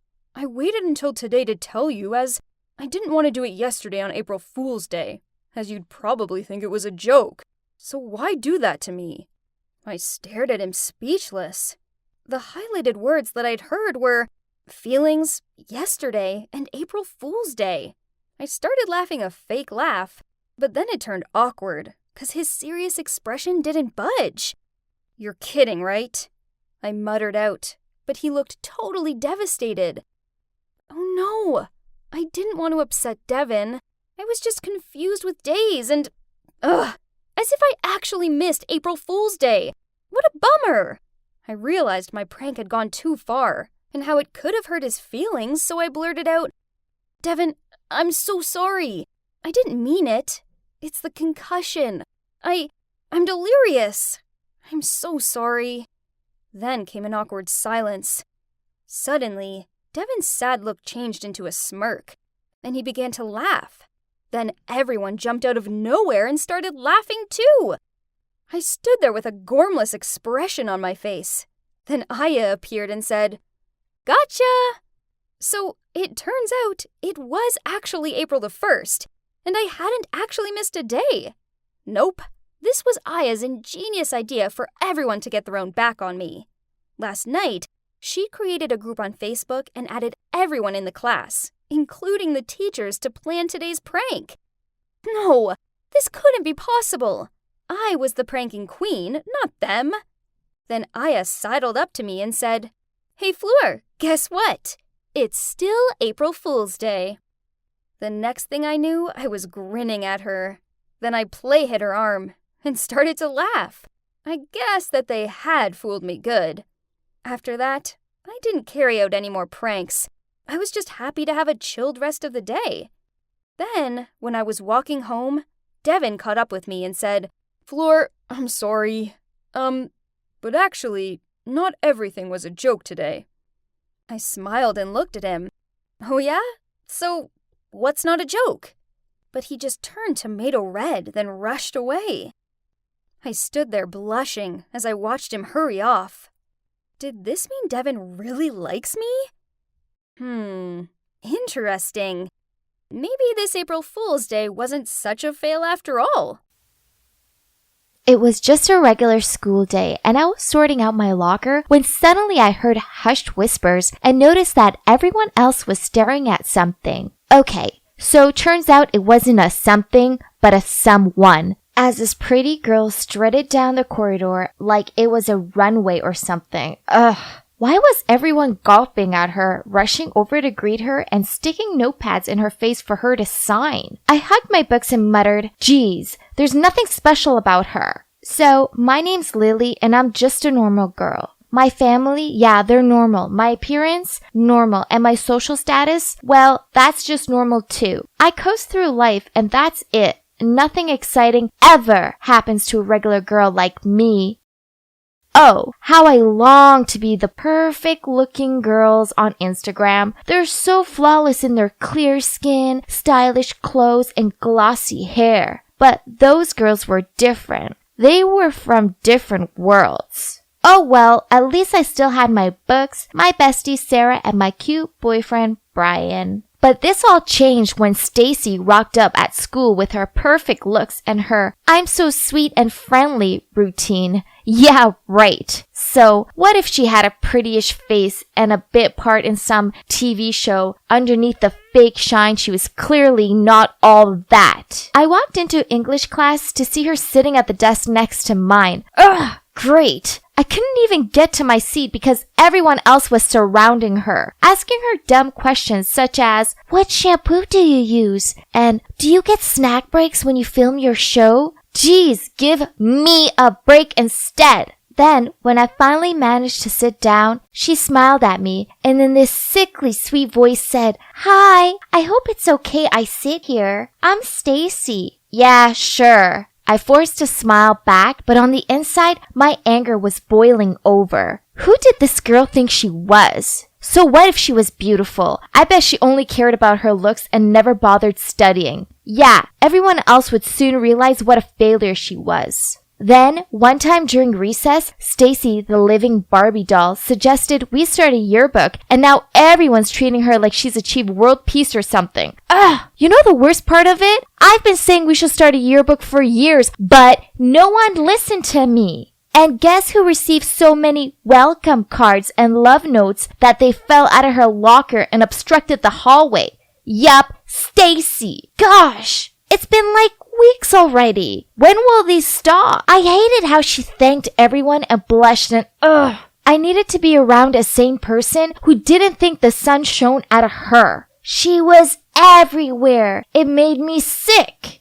But thank God for lunchtime. It became the only peaceful time of the day for me, when I could hang out with Sarah and not have to worry about Stacy. But what was this? What was that Barbie doll doing sitting at our table and talking to my best friend? I walked over there and placed my tray down next to Sarah. "Oh, hi, Lily. Stacy just said the funniest thing." "Great," I muttered under my breath. Lunch was an ordeal. Sarah ignored me and kept on asking Stacy dumb questions like, "Is your co-star Kyle as handsome in real life?" And "How do you style printed skirts with a colored tee?" Yawn! Later that day, due to a paint spillage in art, I was 5 minutes late out. Sarah had agreed to drive me home, but I went out to the parking lot. Her car wasn't there. Then I checked my phone and saw that she'd messaged me. "Where are you? I can't wait anymore. I'll leave first with Stacy. See you tomorrow, X."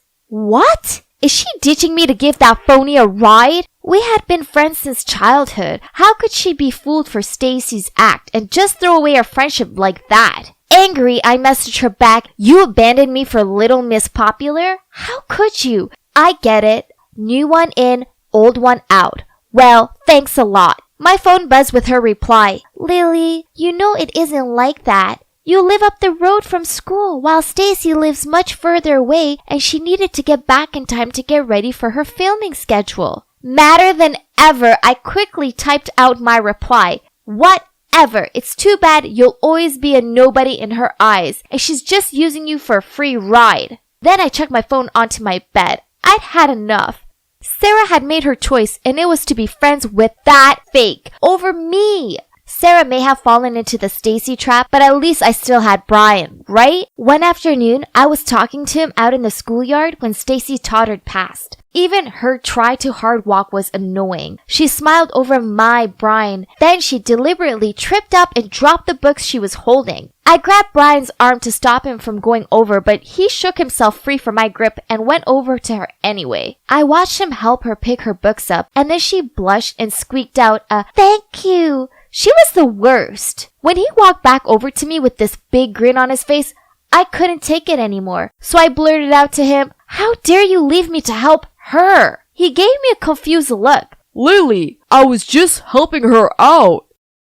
"Yeah, right. You knew she dropped them on purpose to get your attention, but you went over there to her anyway because you think she's prettier than me." He sighed. "You're being ridiculous. You know what? I can't deal with your selfish, jealous streak anymore. Let's just call it a day. We're done." Then he walked off. I stood there watching him, expecting him to cool down and come back. Only he didn't. This was all Stacy's fault. She'd stolen my best friend and my boyfriend. No more. It was time to show her that she wasn't so perfect after all. I scrolled through her social media pages for ideas, and it soon became apparent that she loves boys with toned abs who ride motorbikes. How predictable. I discovered this website where I could hire a boy to play with her heart, then ditch her. It's about time she learned how much it sucked to be undesirable and worthless. Ha!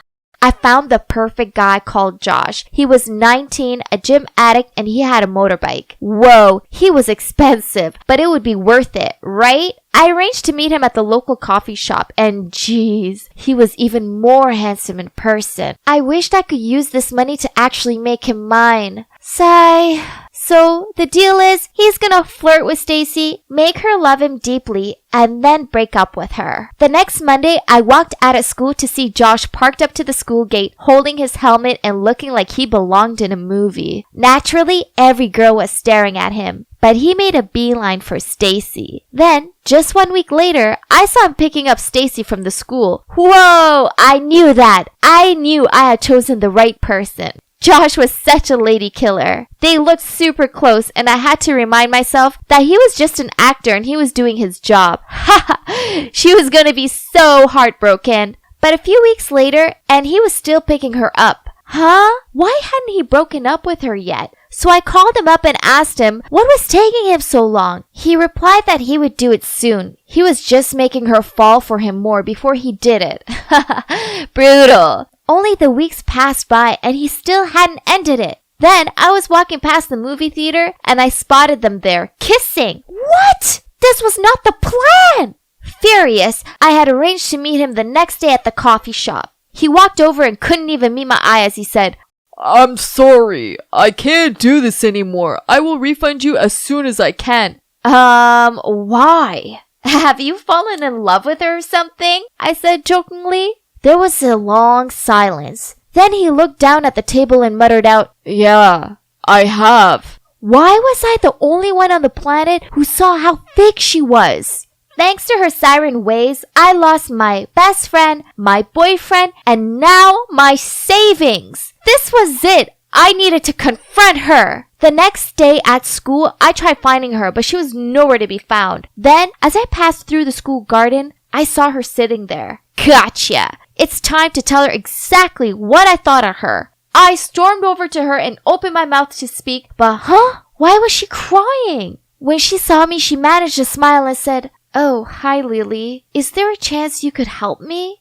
I stared at her with disbelief. Did she think I was under her spell and would do her bidding? But then I saw what she was crying about. In her hands was her English essay with a big F on it. So I replied, why me? You're so smart. You answer all the questions in class correctly. I don't want to be judged on my bad grades. That's why I left my last school. The other kids call me a brainless beauty. I moved here for a fresh start, and now I'm still failing. Okay, so in that moment, I realized that there were things I was good at. My grades were good, and I was pretty great at remembering facts. I'd just been so blinded by jealousy that I lost focus on these things and only saw what I didn't have. None of this was Stacy's fault. She never actually done anything bad to me. I'd made it all up in my head because I was jealous of her. So I sat down next to her and said, "No one's gonna call you that because I'll help you study." "You will?" She gave me a hopeful smile and I nodded. "Thank you so much," she flung her arms around me.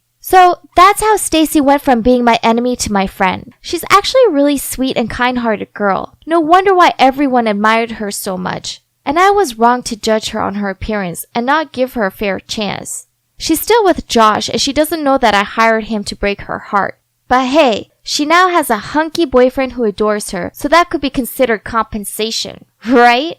Brian and I are still over, but thinking about it, maybe this was for the best. I know I overreacted, but he gave me up so easily. And well, I want to find a guy who won't do that. As for Sarah, I went around to her house with a bag full of her favorite candy, and I apologized for being a jealous jerk. Luckily for me, she forgave me. Now, Sarah, Stacy, and I have become good friends. Sarah and I both help Stacy with her studies, and she gives us fashion tips. And you know what? I've come to realize that I'm pretty after all. I just needed to discover my spark. So finally, I learned that no one's perfect. Perfection is just an illusion. The most important thing is that we feel happy with what we own and never stop improving ourselves. So just be you and let everyone else concentrate on being them.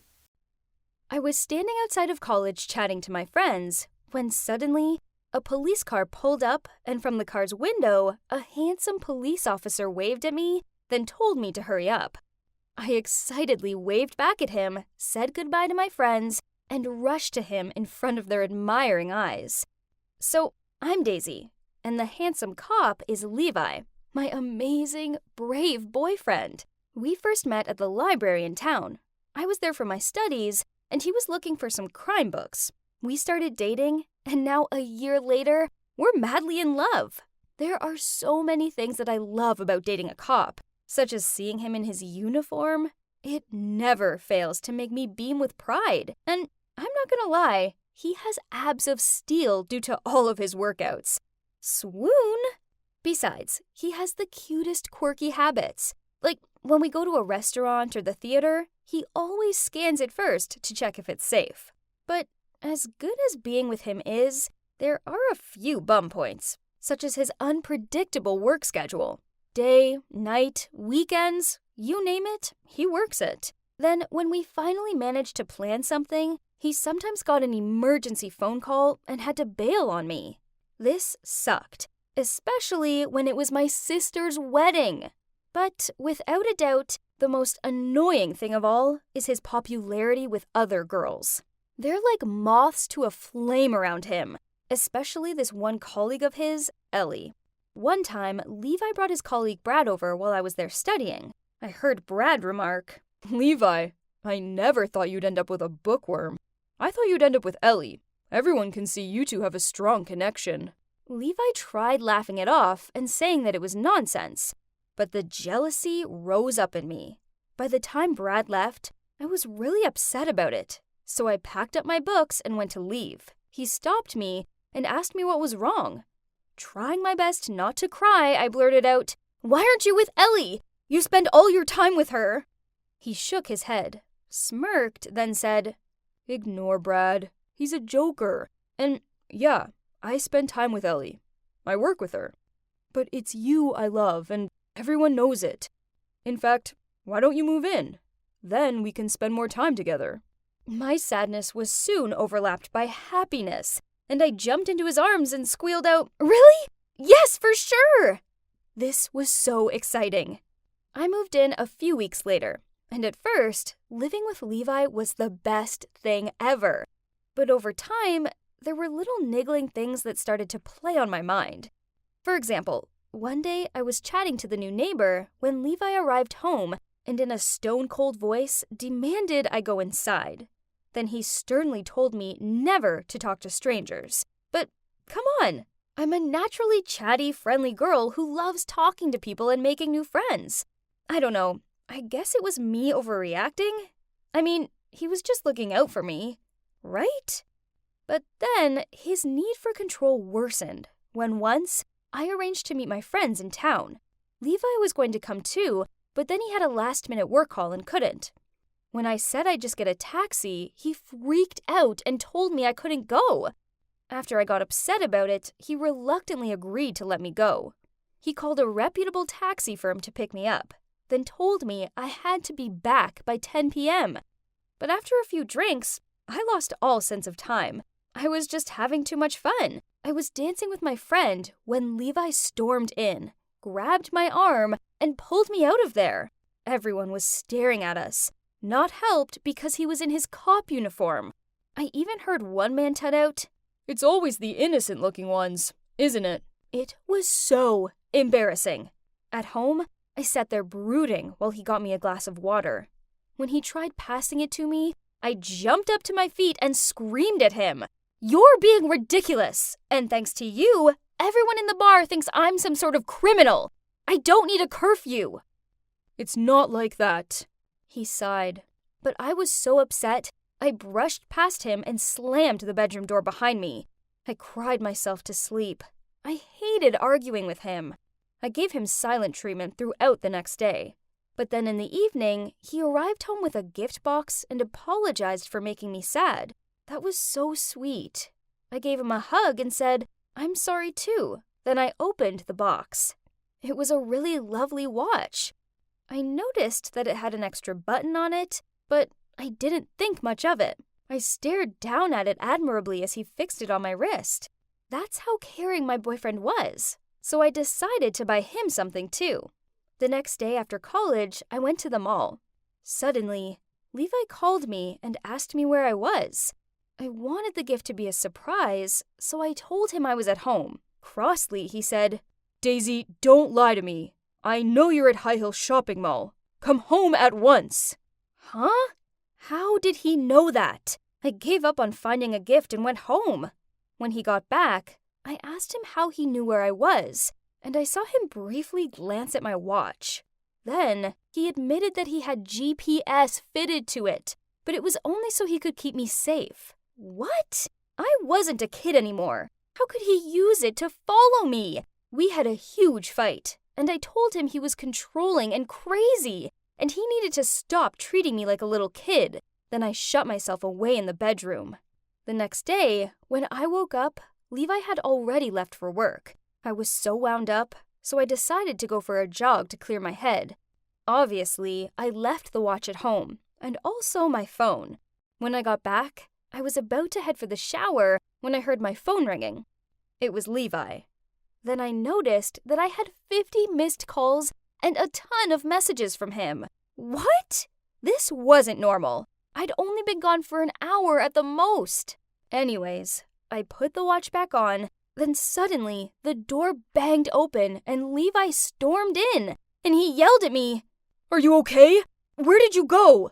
Why didn't you answer my calls?"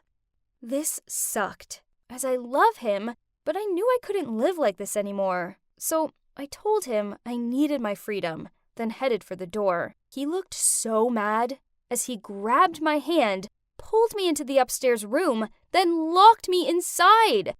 I banged on the door and pleaded with him to let me out. "Daisy, trust me. This is for your own good. You're not safe out there." Then I heard his footsteps trail off and knew he'd left. I curled up into a ball and cried myself to sleep.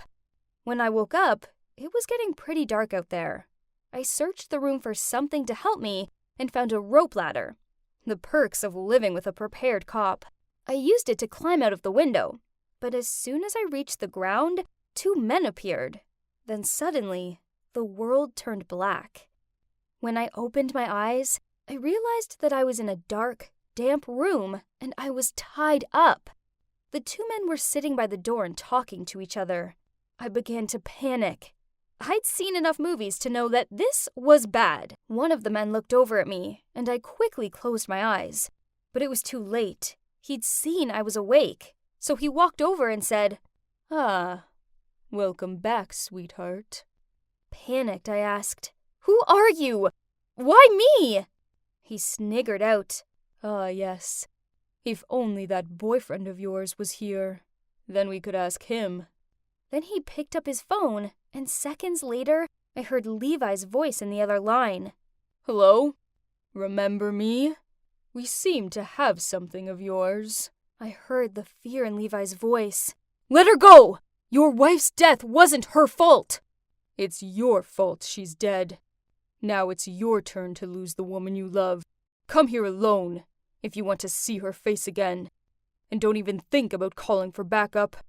He hung up the phone, then peered down at me before he kicked the empty barrel next to me. I jolted back, and he laughed. It was terrifying. Not long after that, they dragged a beaten-up man into the room. "Levi! Oh no!"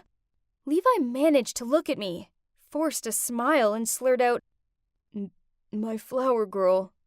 Don't worry, I'm here now." The gang laughed at this. Then he stopped in front of Levi and said, "I think you and me need a little chat. Let's call it man business." I knew I needed to find a way to help him. But what? That's when I looked down at my watch.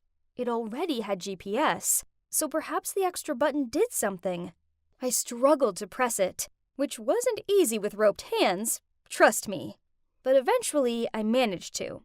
By this point, Levi was unconscious, and I started sobbing. I didn't want to lose him. Not like this. The one man set something up next to him. "Oh no, it was a bomb!"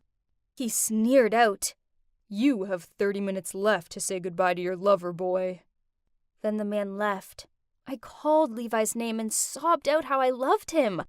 I honestly thought we were both going to die there. And watching the timer count down to our doom was the worst feeling ever. Suddenly, the door burst open. At first, I thought it was those men back again. But instead, Brad and his team rushed over, saw the bomb, then quickly got both me and Levi out of there. I was pushed to the ground just before there was a big bang, and the house exploded. On the way to the hospital, Ellie explained everything to me. So, turns out this involved a difficult criminal case that happened last year. Levi had been investigating a group of drug dealers, but an incident happened, and the gang's leader's wife accidentally fell from the building and died. They arrested most of the dealers, but some got away, including the gang leader. Then recently, Levi had received images of me outside college and our house from them, and took this as a threat to my safety. Well, that explained all of Levi's controlling and weird behavior. I felt so bad for misjudging Levi. He was the sweetest, bravest man, and I loved him so much. I stayed by his side as he recovered in hospital. Then one day, he finally opened his eyes, looked at me, and muttered out, "There's my flower girl." I hugged him, gently, of course. It was such a relief to know he was going to be okay. The gang is still out there somewhere, but hopefully they'll catch them soon. I do worry about it, but it's okay, as I know I have Levi to protect me. After all, he's my real-life action hero, and I know that with him by my side, we'll get through anything. Hey, Dan, how about we go to that Japanese restaurant I want to try? But my mom's expecting me home for dinner.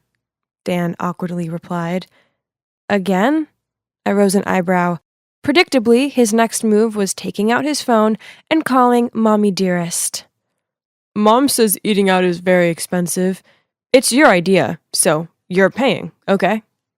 Excuse me? Did I mishear him? Unbelievable. So, through gritted teeth, I said, "Forget it. I'm going home." Then I left him standing there with a stupid look on his face. Yep, that idiot was my boyfriend, Dan. He's in his 20s, but every conversation is still, my mom this and my mom that. It's so exhausting. At first, I thought I'd found a manly, impeccable man to rely on. Instead, it just goes to show you can't judge a book by its cover, y'all. It all started with me coming back to the country, and it was hard finding my feet here again.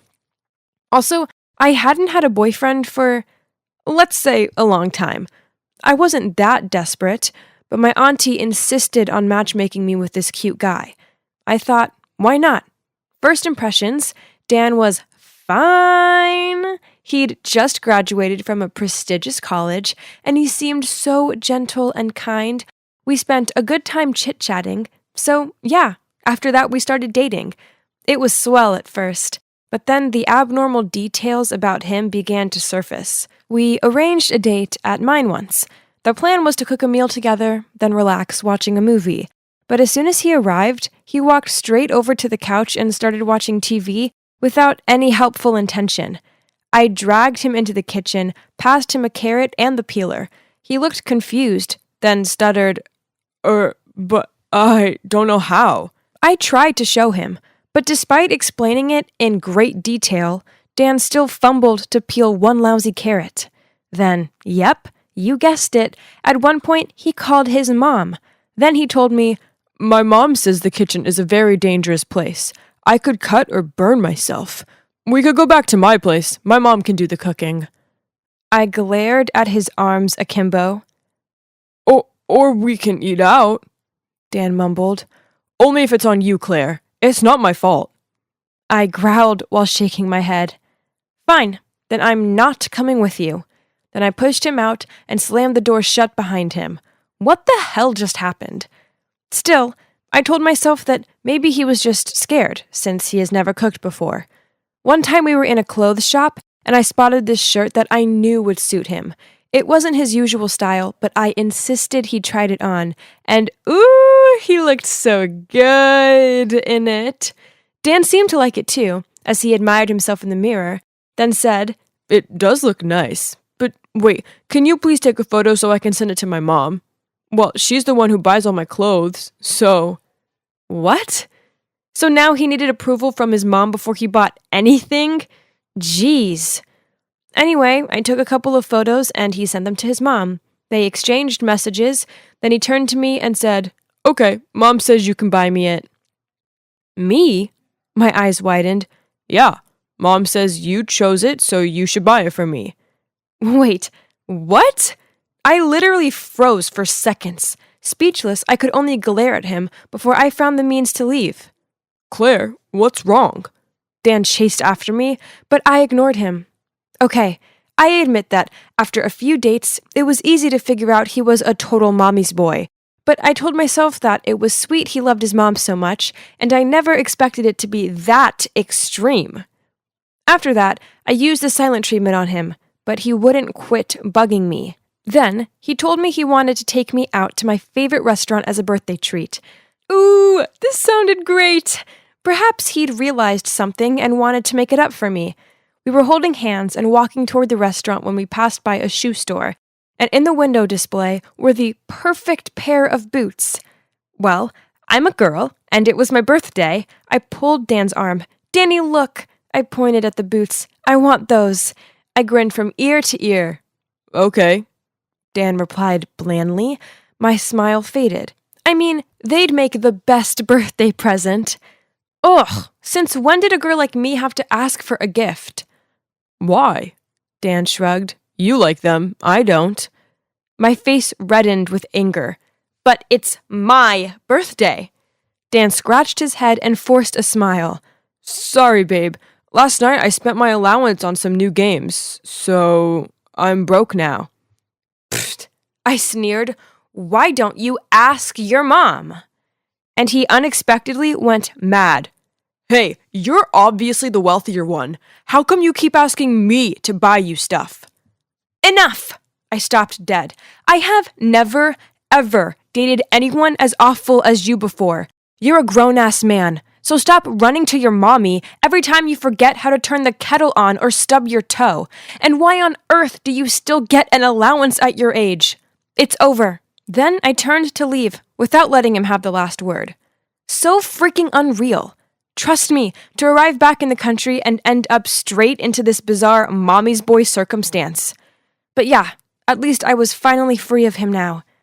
It's been a few weeks since then, but just the thought of Dan still made me so mad. Ugh, I needed to get out of here and live a little. So I called my close friend Philip and arranged to meet him and some of my trusted guy friends at a bar. "Cheer up, little girl," he teased. "I know what will put a smile on your face. Our gaming group found this hilarious player. All we have to do is throw a few compliments his way, and he buys us all new items. Then, whenever we go out partying after a victory, this noob also pays for it all. What an ego." I mocked, "Congrats, bros. Wish my ex-date was also that generous. Then I rolled my eyes. He never spent a cent. Well, at least not without asking his mom for permission first. Philip laughed with a surprise. Hey, this noob's the same. He brags that despite being broke, his mom came up with the idea of matching him with rich girls so he can be covered. Hold up. That didn't sound right. I had a real bad feeling about this. Then Philip pointed across the bar and said, "Oh, speak of the devil," and patted my back. A chill ran down my spine as I took a deep inhale of breath and turned to see it was Dan. And oh, he had a new girlfriend already. I quickly made up some excuse and bailed before they saw me. That night, I couldn't stop thinking about Dan's new girlfriend. Whatever Dan and his mom were doing was no less than scamming. So I arranged to meet up with Philip at a diner, and I confided in him about my history with Dan and how I was concerned about his new girlfriend. Philip offered to help and said he would try and find out more information. A few days later, he reported back with his findings. Turns out, Dan and his mom had learned the Claire lesson, so this time with his new girlfriend, Lizzie, they were playing it differently. Dan, as his mom had ordered, took some sensitive photos of Lizzie, and now every time she refused to pay for something, he threatened to post them online. OMG! This made me feel so sick. This poor girl was trapped and were sucked dry of all her money. This was extortion, and I was going to put a stop to it. It didn't take long for me to find Lizzie online. I then dropped her a message saying I wanted to help, and we arranged to meet up in person. After hearing me say that I knew the truth, Lizzie burst into tears. I can't let those pictures get out, so I have to keep on being his girlfriend and pay for everything. She rubbed the tears off her cheeks. I had to borrow money, and now the interest means I'm in thousands of dollars worth of debt, and I still have no guts to speak out. Let's put an end to this. I slammed my fist on the table. Be brave, Lizzie. I've got your back. The day after Philip and I went with Lizzie to tell her parents, it was bad. Her mom started blubbering and tried to cover her face while her dad went furious. No one does this to my little girl and gets away with it. Philip replied, Too right. The bad guys are going down. We spent the rest of the day gathering evidence, including all of the threatening messages Dan had sent her and the receipts she'd kept from the extortionate purchases he'd forced her to make for him. That was when Lizzie received a message from Dan. There's this expensive restaurant I want to go to. Babe, take me there tonight or else. Love you, X. Lizzie replied that she agreed. Then, knowing Dan was out, we went around to his house. We confronted Dan's mom as soon as she let us inside. She was frightened and eventually confessed that she didn't have a job and it was Dan's dad who provided for them. As a result, she spoiled Dan so badly that it annoyed his dad, so he left. Then she sadly blurted out, He didn't say a word to me. He just left Dan a note that said, Take care of yourself and your mom. I knew Dan would be miserable without his luxuries, so I told him to find a rich girlfriend to spoil him, and this time, she looked from me to Lizzie to make sure she would be too trapped to ever leave. There was a knock at the door. She looked at us awkwardly before she went to answer it. We followed her, and that was when we saw 2 cops arresting her. She bursted into tears as they took her away. I guess she thought she was a devoted mother who was doing right by her son, when, in truth, she went about it in totally the wrong way. She ended up going to jail, and her house was sold to pay off Lizzie's debts. As for Mommy's boy Dan, as an accomplice, he ended up doing community restitution. Hey, this would probably do him some good, as he'd finally learn what a day's hard work actually felt like. Thankfully, Lizzie gradually got over this traumatizing event and was ready to start dating again. With Philip. About me, well, I'm still single, but I don't feel lonely anymore, as I have awesome friends. Besides, this way I have no guys bumming money off me. Ew, there's a fly in my drink. That's so gross. I'm not paying for this. The kid shoved the cup of lemonade in my hand, then ran away. I just saw you drop it in, and it's not even a real fly. Hey, stop! I shouted after him, but it was too late. He'd gone, and now so had the rest of my customers. Dang it, That was the third time this week, and I knew exactly who was behind this. Michael! I glared over the fence, then charged towards his lemonade stand. Seeing his fake grin, I got even more furious that I poured the cup of lemonade over his sneakers, snatched a dollar bill out of his hand, and then walked off. You see, I'm Amy, and I'm the kind of girl who knows what she wants and gets what she wants. And what I want is for Mike to admit defeat and stop messing with my business. Ugh! I've been on this mission for the past 10 years. I kid you not, it's a literal war between us. It's not fun and games at all, especially now that we have our parents involved in this. You see, my parents and his parents are best friends. In fact, they're so close that I'm pretty sure back in the day, our moms planned their pregnancies together. So me and Mike were born only a week apart. And of course, I was born before him. So there's that. I've won right from the first round. In your face, Mikey! But even worse than the joint birthday parties, shared vacations, and being classmates with him for over a dozen years, I have to live next door to him too. Yep, our parents deliberately moved in next door as they thought raising us together would be fun. They dreamed of us being the best of friends like them. Ugh, no chance. Instead, our disliking for each other began at an early age. Whenever Mike came over, he would throw my Barbie dolls across the room, cut the hair off of them, or wrap my dollhouse in toilet paper. So I retaliated by turning his room into a Lego minefield. Ha! And then I drew flowers on his stupid face while he was napping. Our parents put this down to the cute little things kids did, but nothing about this was cute. This meant war. Our feud heated up once we started to go to school. Everything was a contest between us, from grades, school activities, and even just for the window seat on the school bus. Once, before the summer holidays started, our teacher suggested that over the break, we could have fun helping out our parents with some useful activities, like making homemade goods and selling them in our front yard. Upon hearing that, I caught Mike's challenging look and knew that this meant one thing. Okay then, game on. On the first day, I got up early to set up my lemonade stand out in my front yard. But then I looked to my left, and guess what I saw in dear Mikey's yard? Yep, a lemonade stand. Ugh! Why did he have to be such a copycat? We both seemed to attract lots of customers, but I don't know if it was just me, but it seemed like he was selling more than me. So, over the summer, I used my profits to upgrade my lemonade stand little by little, with eye-catching decorations, promotions, and I even added lemon snow cones to my menu.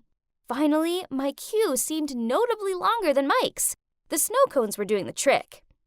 But then, a loud speaker sounded out from next door. Come and try my new iced tea! Handmade using my secret recipe!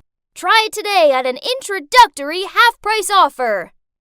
To my utter dismay, most of the people in my queue left and went over to Mike's stand. Ugh, the sneak. Then worse, he started blasting out catchy tunes to catch people's attention. That summer ended, but it had kick-started the entrepreneur dreams in our little hearts. So throughout the next summer breaks, we continued to grow our businesses.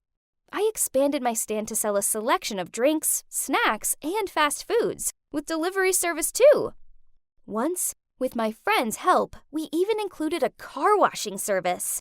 Another time, we opened a little creche in our garden so busy parents could drop their kids off for a couple of hours, and also grab a drink to go while they were there. Sounds good, right?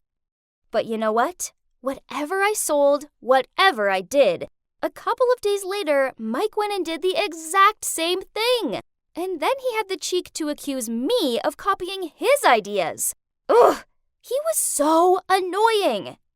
Anyway, now at 17, what started out as a fun hobby expanded so much that I opened a mini diner in my garage. At first, it just made sense, as it meant I had customers regardless of the weather. Plus, there were also a few tables outside, and not to brag, but the seats were rarely empty. But then, of course, you guessed it, Mike went and turned his garage into a mini diner too. Ooh! Our diners became well-known hotspots in our neighborhood, and they proved so popular that our parents continued to run them all year round. I was mad that whatever I did, Mike went and did it too. Then, to bug me further, he sent his friends around on a Saturday, and they just sat there taking up all of the seats, while only ordering Cokes. So, I sent my friend Cynthia around to his diner, and she pretended to have food poisoning after eating their food. Then she proceeded to fake gag and ran to the restroom back and forth until the customers all freaked out and left. But then he started to spread negative feedback about our place on the internet, and I did the same in return. Ugh, there's no ending to this fight ever! But I will never back down. I knew Mike had a huge crush on this Stacy girl in his science class, and one time after school, I saw him leading her into his house, probably to bore her senseless, bragging about his lousy business again. So I quickly put on makeup and changed into a cute dress. It's showtime, baby. I went over to Mike's house right on time to see him serve Stacy some of his restaurant's signature dishes. I put on an act and jumped on him. You're cheating on me with this girl? She has nothing on me! How could you? I continued to make a scene, pulling on Mike's hair and screaming, until Stacy looked super awkward and made an excuse to leave. Result! But uh-oh, Mike didn't seem to see the funny side of this. I'd actually never seen him look this mad before. His ears went bright red, then he shouted at me. Amy, competition or not, have I ever interfered in your private life? You've crossed the line this time. He knocked over the drink he'd made for Stacy, then sneered as he walked away. Seeing as you let yourself in, you can let yourself out. So, seemed like I'd won this round, but why didn't it feel good at all? And more like embarrassing. After that, Mike wouldn't even look me in the eye. Whatever. I mean, he would soon mellow down and mess with my business again anyway. Right? Then one day after school, I arrived home to find my parents sitting with some strange, professional-looking man. They called me over to join them. Then the man told me how he wanted to open a well-known fast food franchise in the neighborhood. Upon seeing me looking not really interested in what he was saying, he snidely remarked, Come on, you get what I mean. It'd be ridiculous to have 3 fast food restaurants all in the same place, right? And let's face it, yours is just some fun little kiddie's hobby, which will never go anywhere. Take this. He held out an envelope. And go focus on your grades. Just leave business to the adults. Furious, I snatched the envelope off of him. Yep, it was full of dollar bills. How dare he try and bribe me? What a jerk. So I threw it back at him, then stormed off. Think about it, Amy. The man shouted after me. Don't go making a decision you'll come to regret. The next day, when I arrived home from school, the man was sitting in my diner eating my awesome pancakes. Ugh! Why couldn't he get the hint? I stormed over and told him to leave. He grinned at me, then said, These are good. You know, I think there's room for both of our businesses. All you have to do is take some items off your menu. He gestured to the pancakes. And spread some rumors about Mike's Diner's hygiene not being up to scratch to close it down, and I'll let you keep your diner. Seeing my confused look, he added another push. I'm only telling you this because I know you're a smart girl. Smarter than that boy. So, choose wisely. Well, that's true. I am smarter than Mike. But this was crazy. I spent all evening considering it. I mean, there's no way I could compete against a big-name franchise. But this way, I stood some sort of a chance, right? But as annoying as Mike was, could I really do this to him? At 2 a.m., I sat up in bed, still so torn about this all. I rushed next door and threw a stone at Mike's window. The light in his room turned on right away. Obviously, he was having a sleepless night too. He looked out and saw me, then he joined me on the porch, and we sat there in silence for a good while. Then he spoke up.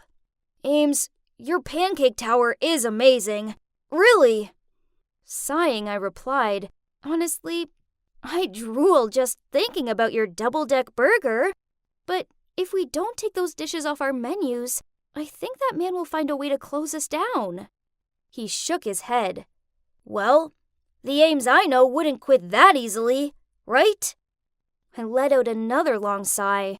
Yeah, but this is different. They're a big-name franchise. Our small little dining wouldn't be able to hold up for long, sooner or later. Then we fell back into this despairing silence. I say we can do it. We can do it together. Mike suddenly stood up and pointed at our houses. We have plenty of space to open up one big diner. Ha! What do you say? Me and him working together?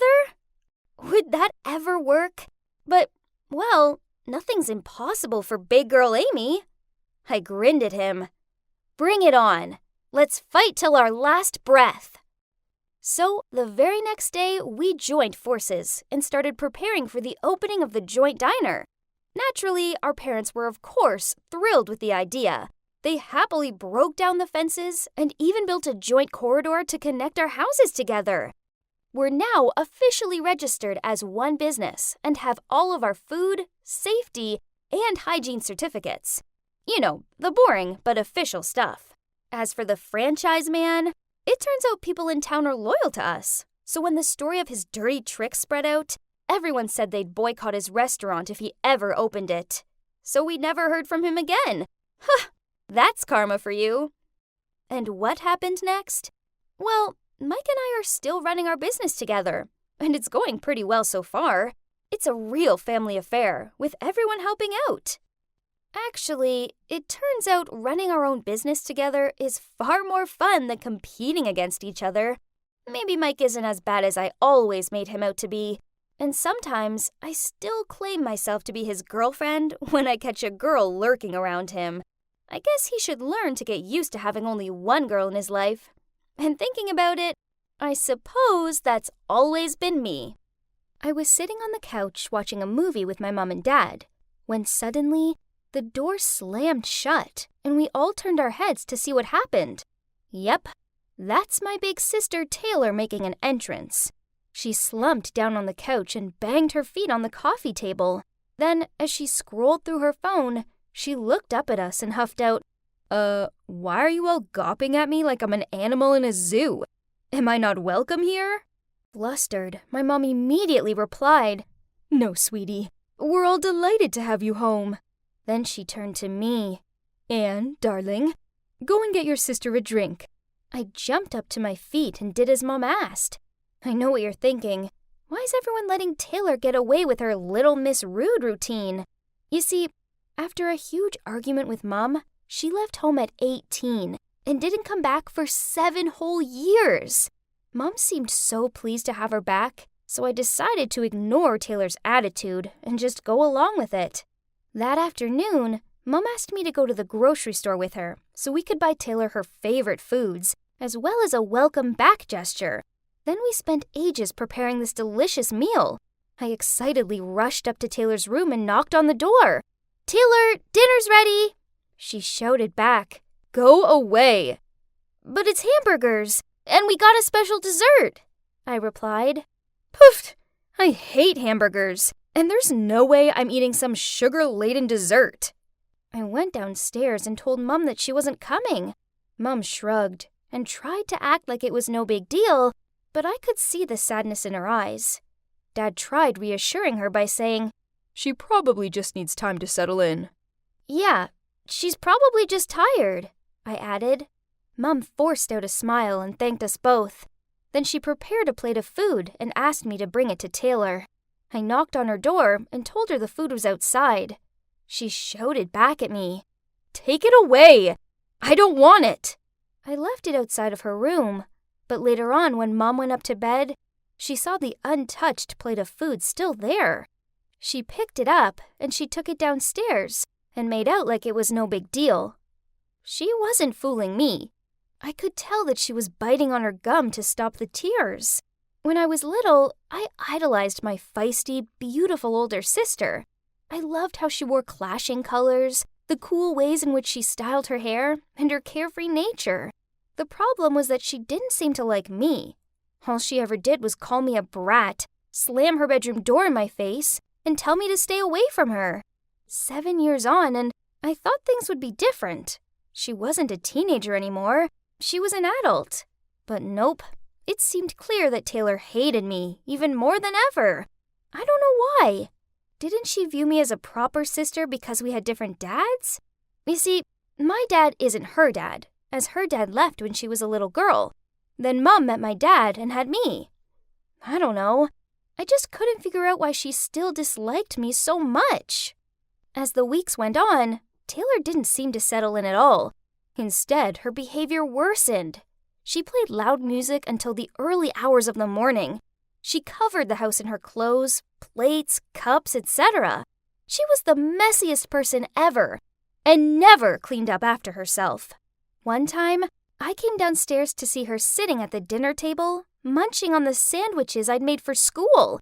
Then, when I politely told her this, she snorted and said, "They're gross anyway, so I'm doing you a favor." Then she took Mom's car without asking her, and that meant she had to get the bus to work and ended up late. When Mom talked to her about it, Taylor just smirked, threw the keys at her, said, "You're out of gas," then walked off. Mom tried to keep calm and distracted herself by tidying up. So I tried hugging her, but she shrugged me off and told me to go away. It felt like Taylor could get away with everything, while I was the one getting snapped at for nothing. Still, Taylor must have been through a lot, right? Maybe she just needed some time to reconnect with Mom again. Then peace would be restored to our household. Just when I thought things couldn't get any worse, they did. I was reading in the living room when I heard voices coming from outside. I went to check it out and saw Mom and Dad talking to our new neighbor. They sure looked friendly. Then Taylor appeared and grinning said, "Making friends with the neighbor, are you, Mom?" Mom flustered out, "Taylor, this is Bill, my old classmate and our new neighbor. Isn't it a small world?" "So, you're Mom's age?" "Whoa, you don't look like it." "Hang on, didn't you say you had a crush on some Bill?" "I see why. It's just a shame you rushed into remarrying, isn't it?" Mom and Bill gave awkward looks, while Dad was gritting his teeth. Uh-oh, he didn't look happy. "Lovely to see you, Bill," Mom muttered out before she pulled Dad and Taylor inside. Behind closed doors, she frowned at Taylor, but she just shrugged and left. This must have been playing on Dad's mind, as that evening I overheard him question Mom. "Why did you never mention this Bill before?"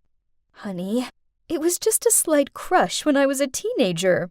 You know how it is." "Yeah, sure." Dad scratched his head. Now I was stuck in the middle of all this tension, and it was all down to Taylor stirring the pot again. Then a couple of days later, Dad came home from work and immediately started freaking out. "The bank called.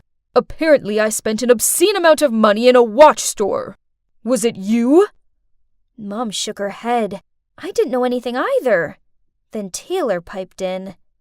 "Speaking of buying stuff, we do need to get something for Bill's birthday. I mean, he did invite all of us, so it'd be rude not to." Uh-oh. I know Mom hadn't got round to telling Dad that Bill had invited the whole family to his party yet. Dad gave Mom a skeptical look and snarled, "Oh, I see. You used my money to buy your high school sweetheart an expensive watch? Listen to yourself! You're being ridiculous! I'm not going to stand around and listen to you accuse me like this." Then Mom stormed off. I really wanted to tell them how this morning I'd seen Taylor lingering in their room, looking suspicious. But how could I bring this up when the atmosphere was so intense? I decided I needed to confront the source of the problem, Taylor. When it was just the two of us, I said to her, "I know it was you. I saw you snooping around Mom's stuff." She just shrugged and replied, "Little Anne, seems you're smarter than you look." "Yeah, I did it. So what?" "Why are you being so cruel? Mom and Dad might split up because of you." To my shock, she grinned and she said, Well, that is my plan. Why should you get to play happy families when I'm stuck here without my dad? What? How could she be so selfish? I couldn't hold back my frustration anymore. How can you do this to Mom? I won't let you get away with this. Is that so? And what exactly is a quiet mouse like you gonna do about it? Then she shoved past me and walked off. I know I needed to tell Mom, but this meant breaking her heart. I was going to do it. I just needed to find a gentle way of telling her that her beloved daughter got a buzz out of ruining her life. But then, before I had a chance to figure this out, something terrible happened. The next day, I arrived home from school to find Mom and Dad in the kitchen.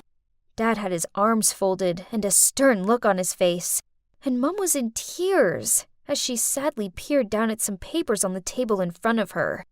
Divorce forms. What happened? Anne, you have to believe me. I didn't cheat on your father. Then Dad interrupted her. Stop lying. I can see it with my own eyes. Then he slammed a stack of photos onto the table. In the photos, Mom was kissing Bill in a cafe. Huh? This didn't make any sense. I don't understand. I didn't meet Bill yesterday. I met my friend Sandra. But Dad just got even more furious. Then he pulled his suitcase towards the door. Stop lying. I can see what happened clear as day. I can't trust you anymore. Then he left. Mom cried harder after that. I didn't know what to say or react. I wanted to believe Mom, but those photos told me differently. Suddenly, the door opened and Taylor strolled in, looked at Mom crying her heart out, and gave a delighted smirk, then went upstairs. That's right, Taylor! She must have something to do with this. So I kept an eye on her.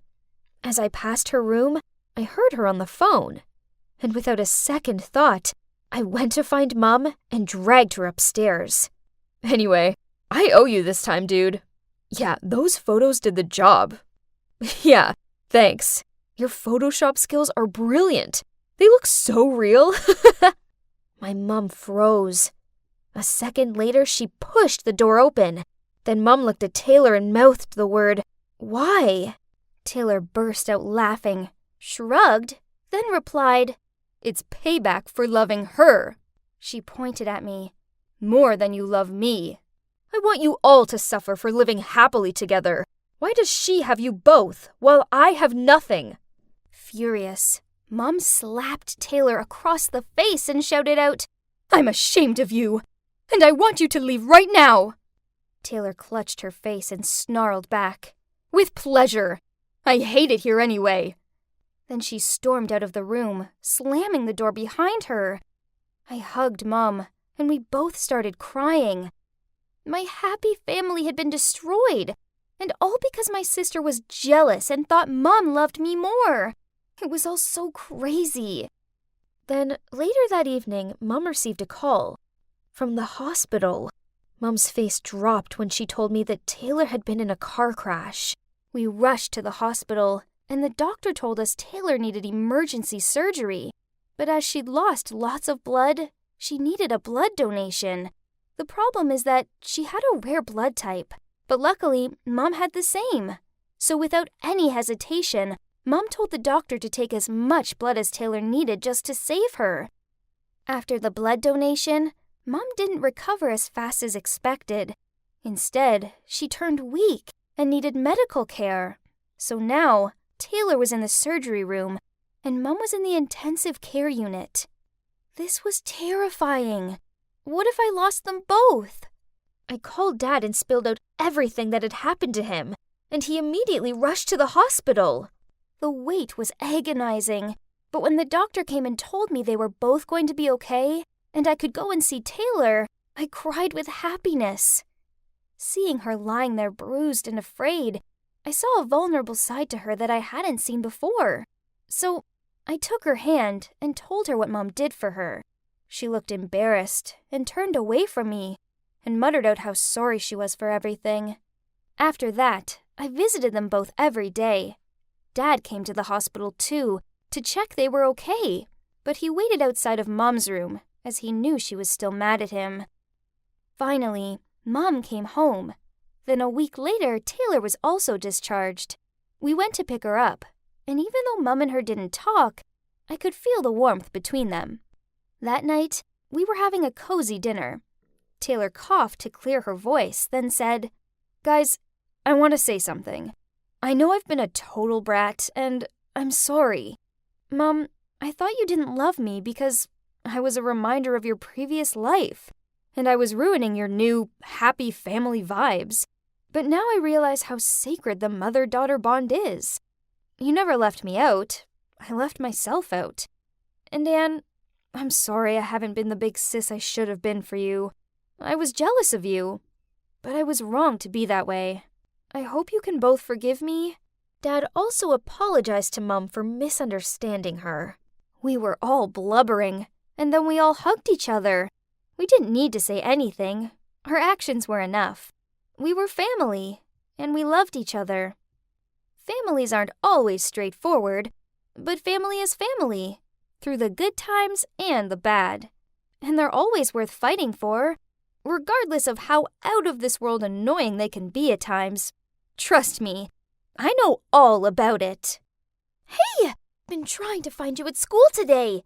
I have big news, and it's bad. Real bad. Don't leave me hanging. Mom says we're defo moving to California by the end of the month." "What? No way! That's a 2-day drive from here." "Yeah, I know. But Mom's marrying David." "The same David that's scared of spiders, cockroaches, and everything?" "Yeah, that guy. He's been trying to get her attention for ages, sending her flowers, playing the guitar on her porch. Then last week, he even climbed up the oak tree so he could hand her flowers through the bedroom window." "Okay, that's kind of creepy." "Ew." "Tell me about it. But you know, the worst part is, I have to transfer to another school." No. Lisa couldn't move away. Who would I sit with at lunch? Who would I watch corny movies with? Ugh, we've been besties for years. We couldn't just be separated like this. No one would ever understand me like she did. We were like two halves of a whole. Her dad had passed away, so she only had her mom, while I only had my dad. And yep, that's my amazing dad. It's been just me and him for the past 10 years. I still remember that afternoon when my mom took her suitcase and left with another man. After that, me and Dad moved back here to our hometown, New Hampshire. It's only when I got a little older that I found out Mom and her lover scammed Dad out of everything. So Dad's been working his butt off to open his own repair garage to provide for us both ever since. It isn't fair. My dad's a hero, and he deserves to be with a better woman. Hold on. Yes, he deserves a better one. And who wouldn't be better than Lisa's mom? I needed to tell Lisa about my plan right now, so I immediately ran to my room and phoned her. "Girl, I have the most genius plan ever to keep you and your mom here with me. Please, I'm all ears. Anything. I really don't want to move to Cali." "Okay, listen. Let's set your mom up with my dad. He's a good guy, and that means we'll be sisters." We both squealed excitedly. Lisa always wanted to have a dad. A nice one, not that David creep. Ugh! I could see the envy in her eyes when I spoke about the funny pranks I played on my dad. Well, in contrast, my heart ached whenever she told me about the girly pamper days she had with her mom. Okay, first, research is important. We spent all night looking up their horoscopes, name astrology calculator, and even physiognomy. Whoa, they're a 98% match! But hey, nothing is perfect, right? Me and Lisa would make up for the missing 2%. The next day, we were both zombies due to the lack of sleep. But at least a proper plan had been set. I told Lisa to tell her mom, Mary, to come around on Saturday for my birthday. Yeah, it's not actually my birthday, but she's a presenter for a big news channel, so she's super busy. We needed to make up some special occasion so she couldn't say no. Then I told my dad to prepare his signature dish to welcome my special guests. There's no way Mary could resist. That day, I was helping Dad with the ingredients when I heard the doorbell. I opened the door to see Lisa standing there with a pink frosted birthday cake. And by her side was her mom. "Happy birthday, sweetie. This one's for you." Oh, something smells good. And so familiar. She continued. "Hello? Mary? Jack? Why are you here? For Erin's birthday. And you? I'm her father. And FYI, today isn't her birthday." "Yeah, jerk," Mary said under her breath while rolling her eyes. "Excuse me? You dumped me for no reason. So what's that attitude?" "Oh, really? For no reason?" My eyes darted from Dad to Mary. Huh? Why were they yelling at each other? This was very confusing, but I could guess that they used to date? OMG, what a small world! Okay, whatever, 'cause it's lunchtime now. And wow, Dad's legendary meatloaf smelled amazeballs. We sat down, and Mary glared at Dad as she took a bite of food. Then she blurted out, "Oh wow, I guess some things never change, huh? Your food is still super salty." "Oh really? But as I recall, someone still asked for seconds. Unbelievable." "Excuse me, but do you know each other?" Lisa innocently interrupted. There was an awkward silence. Then Dad said, "Yeah, we do. But this is the first time I've seen Mary since we broke up, right after I visited her studio for the first time." Mary looked flustered as she replied, "Lisa, you shouldn't have tricked me into coming here. Finish your food, then we're leaving." On hearing this, Dad ordered Lisa and me up to my room so he could talk to Mary in private. Only we hid behind the couch and listened in. Turns out, on that day, Mary took my dad to the studio to watch her first filming as a news presenter. After that, she'd passed by the waiting room and overheard Dad talking to someone. "I clearly heard that person ask you how I looked, and you said I was still the same old Mary. Do you have any idea that I spent 2 hours in makeup and was excited to show you?" Dad tried to chime in, but Mary wouldn't give him a sec. "Worse still, later you even told them you were over the moon I wouldn't be your girlfriend for much longer. Thus, to intercept that, I had to break up with you first." Oh my. So my dad was a playboy or something? Lisa and I swapped confused looks, then continued watching the show. My dad was dumbfounded, and then he said in a helpless voice, "Oh, Mary, things were not like that. I said that you look the same because you're always as beautiful as the day I met you. And about the other thing..." "Yeah?" I prepared a ring to propose to you, so you'd no longer be my girlfriend, but my wife." What? So they broke up because of an absurd misunderstanding and lost contact since then. Jeez, I thought adults were meant to know what they were doing. It sure didn't seem like it at times. Mary gave Dad an awkward smile, and they said that they could be friends. Then she told him about David and how she was marrying him on the 22nd of December. No! We couldn't let this happen. There had to be another way of getting them together. But that road was full of thorns and spikes, especially when Dad dropped a bombshell. His new girlfriend, Lucy. A few days later, when I was working on my art project, Dad walked into the room with her. Excuse me? She was wearing this super tight bodycon dress and had at least 7 layers of makeup on.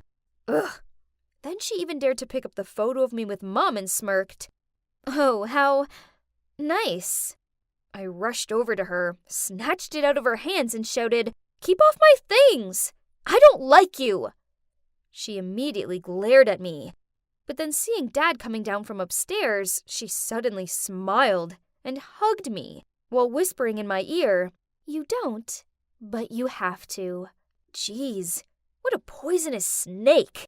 But worse, when she left, Dad had this dumb grin on his face, and then he actually asked if I wanted her to be my new mom. Oh no, she'd hypnotized him for sure. In a rush, I called Lisa to tell her about it. She came up with the idea of asking her mom to join us at the Christmas market this week. Bummer. She refused. Apparently she had too much wedding planning to do. Ugh. And if you're thinking it couldn't get worse, then Dad invited Lucy along. So Lisa asked her mom to let her stay with me for a few days, so we could teach this Lucy some lessons. May the pranking commence. That morning, Lucy showed up in this fancy light blue dress and ordered Dad to get her a chocolate-covered waffle. What a shame. I accidentally knocked it all over her outfit. Oops! Then a fake fly somehow fell into her hot chocolate. Her eyes almost bulged out of her head when she drank that. But she just gave us a cunning smirk, then grabbed Dad's arm and cuddled close to him. Unbelievable! But you know, diamond cuts diamond. When Dad went to the restroom, with sparkling eyes, I said, "Lucy, I really admire a nice person like you. My dad's only a mechanic with $1,500 a month, but you still love him." So this isn't true. He ran his own business. But anyway. No way! He looks rich, though. Oh, he probably was just desperate to catch your attention. He bragged a little bit. And you're proud of that? That's not funny, sweetie. I am out of your dad's league. There's no way I'm putting up with a brat like you for such a poor man. Right at that moment, my dad returned and, no surprises, they broke up. Now she was out of the picture, Dad was free to win Mary over, right? We three went home, and I noticed that Dad was acting weird. He kept on pacing by the door. Then, when Mary arrived to pick Lisa up, he leapt to open it and blurted out to her, "Have you thought any more about us?" She didn't say anything, but I noticed them exchanging these sorry looks. Their love for each other was so obviously real, as they knew each other since they had nothing. Yet they weren't doing anything about it. It was already December 20th, meaning there were only 2 days left till the wedding day. I couldn't let our plan fail like this. I immediately grabbed my phone to call Lisa, but the ringing was next to me. She'd left her phone at my house. Dang! Then the next morning, I walked by her house to go to school as usual, but no one was home, and she wasn't at school either. Oh my, had they moved to David's already? I told Dad this right away when I got home. He thought for a second and asked me to get in the car ASAP to go to California. So our bumper 2-day road trip began. When we reached the wedding venue, it was empty. Oh no, we were too late. Dad looked devastated, so I put my arm around him and started to lead him out of there. But then the receptionist appeared and said, "Oh, didn't they let you know either? The wedding's been canceled." Dad's face lit up, and we both raced over to the car and started the long drive back. Oh, it felt like ages in the car, and now it was just 2 hours until Christmas Eve. The roads were full of beautiful Christmas decorations. I looked through the windows and saw people gathering with their families, while Dad and I were driving nonstop. How sad. We drove straight to Lisa and Mary's, but they were out, so we sat in the freezing cold on their doorstep and waited. Dad dozed off, his head resting on my shoulder. Bless. Then I saw them walking towards us. Oh man, you should have seen their shocked faces. I shook Dad awake, and he looked over at Mary. She dropped her bags and looked at us astonished. Then Lisa told us the whole story. Turns out, on the way to California, they met 2 amateur robbers who forced them to get out of the car. Mary immediately pounded them with her handbag, while David ran off and hid behind a tree with Lisa. When the robbers scampered off, Mary told David everything from the bottom of her heart. That although David was wealthy, that was not what she wanted. Instead, she just needed a man who could support and protect her. She'd been flattered by his gestures of love, touched by his persistence, and thought that love could be cultivated. But things weren't as simple as that. So they broke up, and the wedding was canceled. Dad and I were stunned. Then, with eyes prickled with tears, my dad said, Mary, I'm sorry for letting you go. But it's not too late, is it? Right after, he pulled the old ring from that day out of his pocket and got down on one knee and said, Mary, will you marry me? She cried out, Yes! Both Lisa and I were bursting with happiness. So now we both have a mom and a dad, and we're pretty much sisters. Yay! This is the warmest Christmas ever.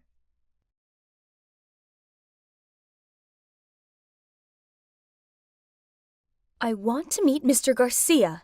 It's important, I told the receptionist. She looked at me confused and said, Sorry, but no one under that name works here. What? But he's the company director. The receptionist gave me this bewildered look, then firmly said, I'm sorry, but no one under that name works in this company. Maybe you've got the wrong building. Fine. If she wouldn't help me, then I'd find him myself. Miss, wait! You're not authorized to go there! Unfortunately, I didn't get very far before 2 guards raced over and pulled me away.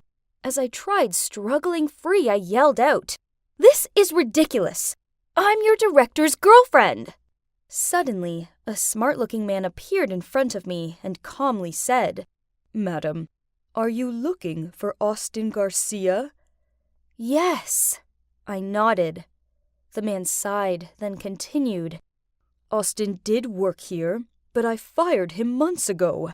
I have no place for someone with such lazy, carefree attitude in my company. I stared at this man open-mouthed. Oh no, so he was the director, not Austin. So, my boyfriend had been lying to me from the start? When the guards led me out of the building, I saw people gawping at me, and I overheard one of them say, Oh my God, another gullible girl got scammed? This couldn't be happening to me. Austin was my super successful, rich and handsome boyfriend. There must have been some mistake. He couldn't possibly have scammed me. Could he? I was showing my housemate Sarah the amazing designer bag Austin bought me when he walked into the room and slouched onto the couch. Okay, so what was with his glum look? Babe, it's just that my company has this big project on. I invested $100,000 already, with a 5 times return expected by the end of the year. Wow, what a huge project. I felt so proud to have such a perfect boyfriend. But then he lowered his voice. Yeah, looks like I'm gonna have to bail on it. I widened my eyes and asked, Why? What's up? I need to contribute another $50,000 by the end of the week, but I'm still $10,000 short. I blurted out, I can help. He shook his head. Babe, I can't expect you to do that. Besides, where would you find that amount of money from at such short notice? I'll borrow it from my friends or something. Don't you believe your girlfriend can do it? I winked at him. He kissed my forehead and then with a huge smile on his face, told me I was the best girlfriend ever. After I counted up my savings and student loan, I was still a few thousand short. So, I told a couple of my friends that my parents had been in an accident and I needed money urgently to pay for their hospital fees. I know lying was lame, but I'd pay them back soon, so what would it matter, right? But then a week after I'd given Austin the money, he showed up at my house looking completely bummed out. He told me he'd met an unexpected problem and now he needed another $15,000, else he'd lose everything. I wanted to help him, but I had no one left to borrow money from. I thought he'd be understanding, but instead he just said, You can borrow money from a loan shark. Then in a month, we can pay it back. I gave him a confused look and asked him why he didn't get the loan himself.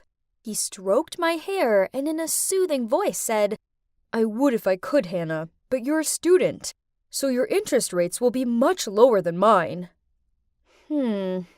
That made sense. Plus, we were going to be together forever anyway. So what did it matter who took the loan out? So that same day, I borrowed the rest of the money from a loan shark and handed it over to Austin. "Hannah!" a voice shouted, which startled me from my thoughts. "Hannah, give me back my money. I need it urgently." My friend Rachel glared at me. I felt so flustered as I blurted out, "Soon! A few days, I promise." She rolled her eyes at me. "Yeah, whatever. Poof! I thought you had a rich boyfriend, right? Why don't you ask him to help you out?" I forced a smile and repeatedly told her I'd pay her back soon. This was so embarrassing, and now my friend hated me. Ugh! It was all that jerk Austin's fault. The truth was that as soon as I handed him the money, well, he disappeared. His online accounts, number, everything. All gone. I even found out that the house he claimed to be his was actually just some Airbnb rental. Oh, and the designer bag he bought me? Fake! The next day, I was walking to my lecture when I heard two girls talking to each other. Hannah owes people loads of money, but won't pay it back. Isn't she always boasting about having a boyfriend? I lowered my head and hurried past them. This was so humiliating. I needed to figure out a way of finding that jerk Austin and making him give me my money back. Oh, who could that be? Maybe it was Austin with a perfectly reasonable explanation for everything. I ran to the door and opened it. Oh, it's just some strange girl. "Where is Austin? Tell him to come out here now!" she yelled. "And you are?" "His victim! He tricked me into giving him all of my savings!" She pushed past me and stormed inside. "Austin, stop hiding from me and come out!" I pulled the girl's arm and asked, "Hold up, he also tricked you?" She looked at me with wide eyes. Oh gosh, Austin's such a pro scammer! After that, we sat down and she explained everything. Turns out she's called Leah, and Austin scammed her out of $50,000. OMG, that was so much money! Austin is a real jerk. Suddenly, my housemate Sarah and her boyfriend Weston walked in. "Hey, look! I won this Tales of Suspense Volume 39 in the horse race bet the other day. You know, it's super rare." Weston was so excited showing Sarah his new precious comic book, while I forced a smile at them both, then quickly dragged Leah up to my room. There's no way I wanted Sarah knowing that I'd been scammed. Entering my room, Leah suddenly said, "Hey, do you want your money back?" I nodded.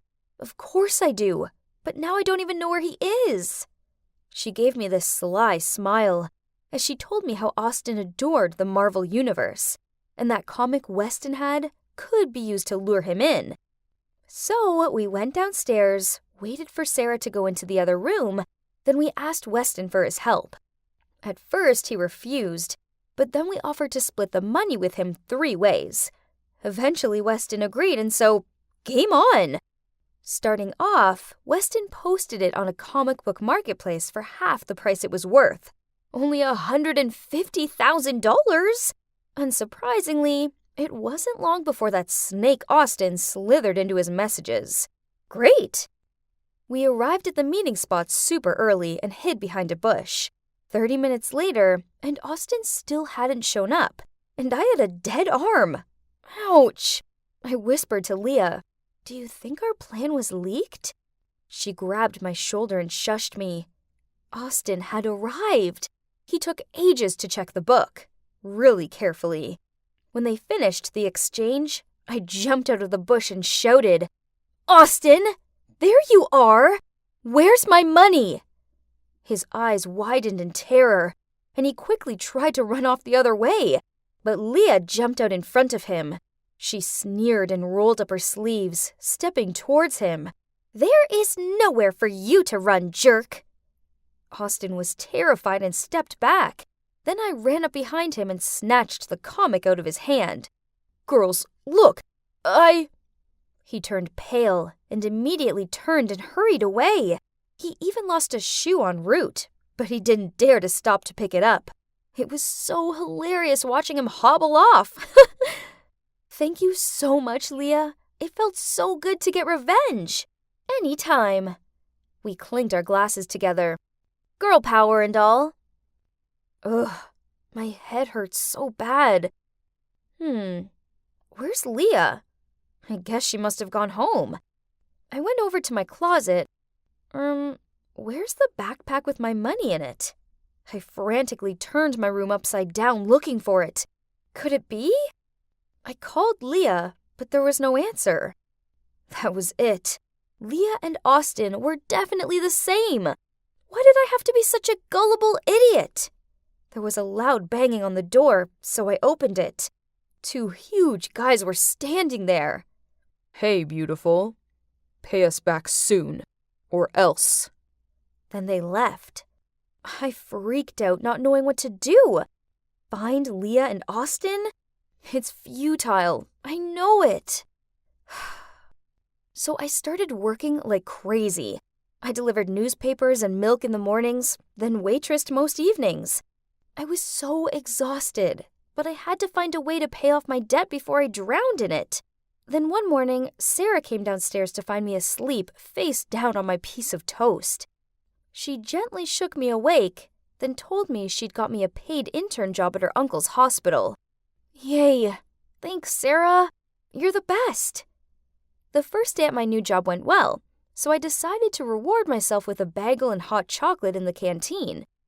That's when I walked straight past her. Leah!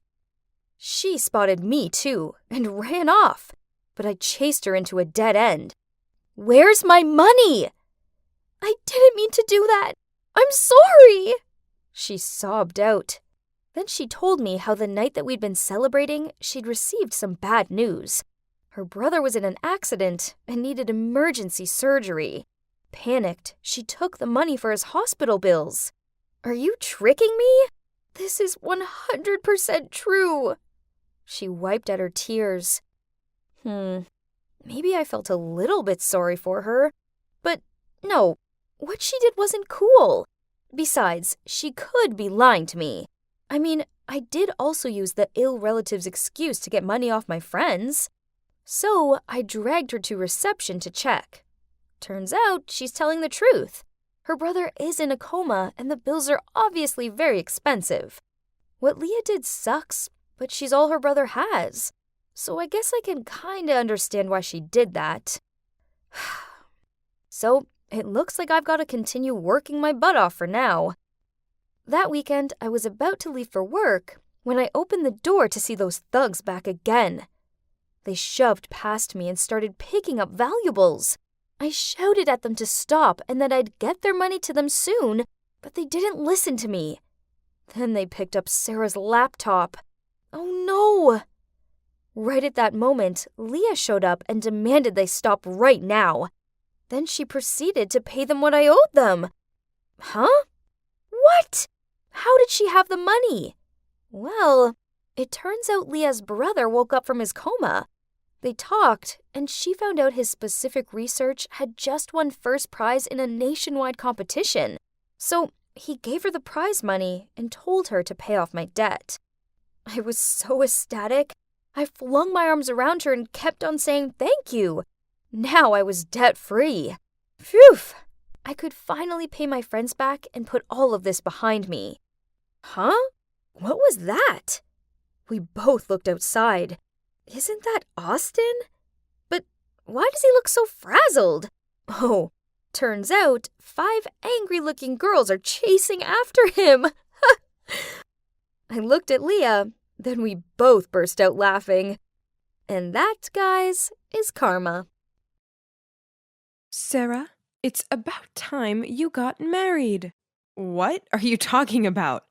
Get married? Not a chance. I'm still in school. Oh, give me a break. Marrying a rich guy will bring you more money than school ever will. Mom, I'm not like you. I actually like school. Now leave me alone. That was the conversation between my mom and I about 2 months ago. Well, look at me now. Here I am staying in one of the most luxurious villas in Boston. My name's Sarah, by the way, and I'm 16 and in high school. My life hasn't ever been normal. For starters, I don't have a dad, and my mom is totally irresponsible, choosing to spend any money we have on partying and men. Of course, she doesn't even have a job, so we rely on her latest fling to help support us. My mom has never really cared about me, so I just stay out of her life as well. She can do what she wants as long as I can do what I want, and what I want is to study really hard so that I can have a better life than hers.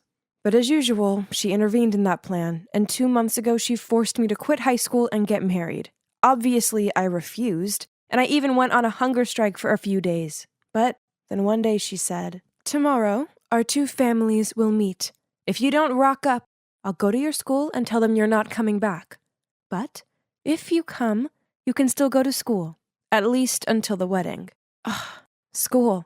She's using what I love most against me, again, to force me to follow all of her ridiculous plans. Fine, I agreed. I mean, it was just a meetup.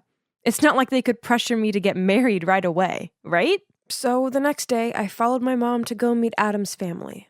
I was shocked when I saw him. He was wearing a mask that covered half of his face, and he just sat there, not uttering a word, just staring at me without even blinking.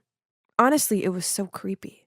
His parents seemed nice, though, and they explained that he'd been in an accident when he was a kid, which had left him with a severe burn scar on his face.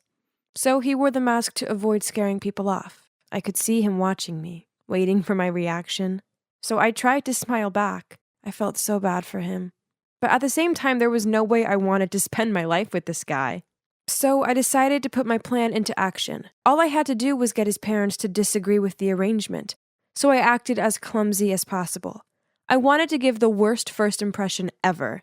As soon as the wine was poured, I leaned over and knocked his mom's glass all over her white dress. My mom looked mortified, but I didn't stop there. I ate with my hands and dropped food all over the table and kept chewing with my mouth wide open. But no matter how hard I tried, Adam's parents still seemed to like me, and I could see him slightly smirking at me. What did a girl have to do to put this family off? Clearly they were desperate. Near the end of the meal, they started discussing the engagement. Apparently, I'd move into Adam's family house so we could get to know each other. Then, if I could help Adam to feel less insecure, they'd let me finish high school before we had to get married.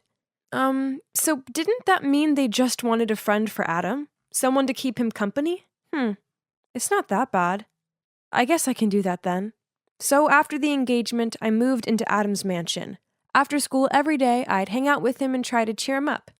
I'd play him my fave music, show him some epic movies, even try telling him jokes. But still, he barely smiled. He wasn't interested in anything I liked. Then one day I was struggling with my science homework when he passed by and decided to check out what I was doing. Suddenly, he started chatting away, and I realized how much he loved chemistry and physics. He even offered to help me with my assignments. He was so passionate about those subjects, and this was a win-win, because I'd finally found something we could discuss. He even started opening up to me. It was a start. I began to feel more comfortable around him. On one sunny day, I even asked Adam if he wanted to play a game of badminton. At first, he refused, as he didn't like being outside, but I wouldn't stop begging until he said, "Fine. Have you played this game before?" "No." "Okay, then let me show you." I was so excited to teach Adam. Although I'm not great at hand-eye coordination, I'd been playing badminton a lot at school, so I felt pretty confident. Finally, I'd found something I was better at than him. Ha! Okay, so I spoke too soon. After a few missed serves, he somehow mastered the shuttlecock and kicked my ass. Why did you say you've never played this before? 'Cause it's the truth. I don't believe you. Adam just shrugged and then left me lying on the ground. He had to be bluffing. It's impossible for anyone to be that good the first time they do something. Ugh. But it was fun, I guess. Adam was growing on me, but I couldn't be around him 24/7 as I had classes to attend. And no cap, I was extremely happy that I still got to go to school. Plus, at school something incredible happened. One day I was walking through the schoolyard when I tripped over a can. Just as I was about to faceplant on the ground, a hand appeared and pulled me back up. We made eye contact, and I swear it was love at first sight. His name was Brian, and he's super handsome. From that moment on, we texted nonstop every day, and it wasn't long before he asked me to be his girlfriend. And of course I said yes. I was smitten, but I obviously had to hide it from Adam and his parents. One night, I was on the phone with Brian when suddenly a text from my mom arrived. In fact, ever since the engagement, she hadn't even been in touch. Maybe she was too busy spending the huge amount of money that Adam's parents had given her. Sarah, I really need some cash, just around $500. Can you please ask Adam if he can lend me it? What? How have you already spent the money his parents gave you? Stop asking questions, just get me that money, okay? Ugh, money, money, money. All she cared about was money. She didn't even ask if I was okay. I want to ask, can you get me some money? Money? For what? I need to pay for my tutoring class. I haven't had money to pay for the past few months. How much do you need? About $500. Okay, I'll tell the butler he'll give it to you later. Phew. That was easier than I thought. But Adam didn't ask twice about it. Was it because that amounts just nothing to a rich guy like him? Anyway, at least he'd said yes. That would shut my mom up for a bit. If only. A few days later, she texted me again. This time she wanted $3,000. Was she kidding me? I just ignored her. But she kept bombarding me with texts and calls. It went on for days. She wouldn't leave me alone. I didn't give in, though, until this photo was sent to my phone. It was of me and Brian holding hands and clearly in love. Turns out my mom had been so desperate for the money, she'd turned up at my school one day to talk face to face, and that's when she saw us together. She then threatened me and said that if I didn't get her the money, she'd tell Adam's family what I was up to. This terrified me, because then I'd have nowhere to go, and I wouldn't be able to go to school anymore. I couldn't let that happen. I had no other choice but to keep asking Adam for the money with my lame excuses. From buying books, to a relative who was ill and needed treatment, you name it, I'd use it. Every time I asked Adam, he looked at me like he was worried about me and asked if I was okay. This made me feel even more guilty, because it seemed like he genuinely cared about me. To make up for it, I'd bake him cookies, and even knit a cute sweater for him as a birthday gift. But then, a few weeks later, he asked if we could talk. As soon as I walked into his room, he threw a bunch of photos at me. They were all of me and Brian. I couldn't believe it. Did my mother betray me? But that's not the case. He told me how he'd had someone follow me because he felt I'd been acting weird. Not only had he discovered I was dating someone, he'd also found out that I'd been lying about the money and giving it to my mom. He was so disappointed in me. Please leave me alone. I don't want to see you anymore. I was so worried I'd be kicked out of their house, but no one mentioned anything. His parents still chatted to me at dinner, and they seemed happy enough. Only Adam avoided me, which of course made me feel terrible. The only one I had to lean on right now was my sweet Brian. So after dinner one night, I decided to go over to his place. I really needed some comfort right now. But when I arrived outside, through the window, I saw another girl in his room. They started kissing, and I thought I was going to be sick. In a panic, I quickly crawled over and hid below his window to listen in. But aren't you a bit too close with that Sarah girl lately? Don't you dare. Don't worry, Pumpkin. It was all just for you. I noticed that she lives in a big mansion with personal drivers and all. Her family must be filthy rich. So I just wanted to be a good friend and help them spend those money. You know. And maybe that way, I could get you the new Chanel handbag that you always want. Oh, really, honey? So, how's it going? Well, a dud. Seems like she's the stingy kind of rich girl. Ugh, keeping every single nickel all to herself. How was I supposed to believe what I'd just heard? My heart was shattered into pieces, and I couldn't hold it in anymore. I stood up and put my face against the window. You're dumped! Brian looked so shocked to see me there, but I didn't wait to see if he had anything to say. I just ran home in tears and locked myself in my room. Sarah, open the door. Do you know how many days you haven't eaten for? Sarah, open the door. If not, I will send someone to break the door down. Oh, God, are you okay? What's going on? Nothing. I'm sorry. Sorry for lying to you all this time. I didn't mean to. Suddenly, Adam hugged me, and said, "It's okay. Don't cry. Now can you just tell me what happened?" In tears, I told Adam the whole story. From being used by my mother to being betrayed by Brian. Perhaps this is what I deserve for lying to you. Actually, if I were you, I wouldn't want to marry someone like me anyway. You're a great guy. As long as you have confidence in yourself and live with a more positive attitude, good things will happen to you, I promise. Even with this ugly face? I looked up at Adam and, oh my gosh, the burn scar on his face. It was worse than I thought it would be. I reached out to touch it.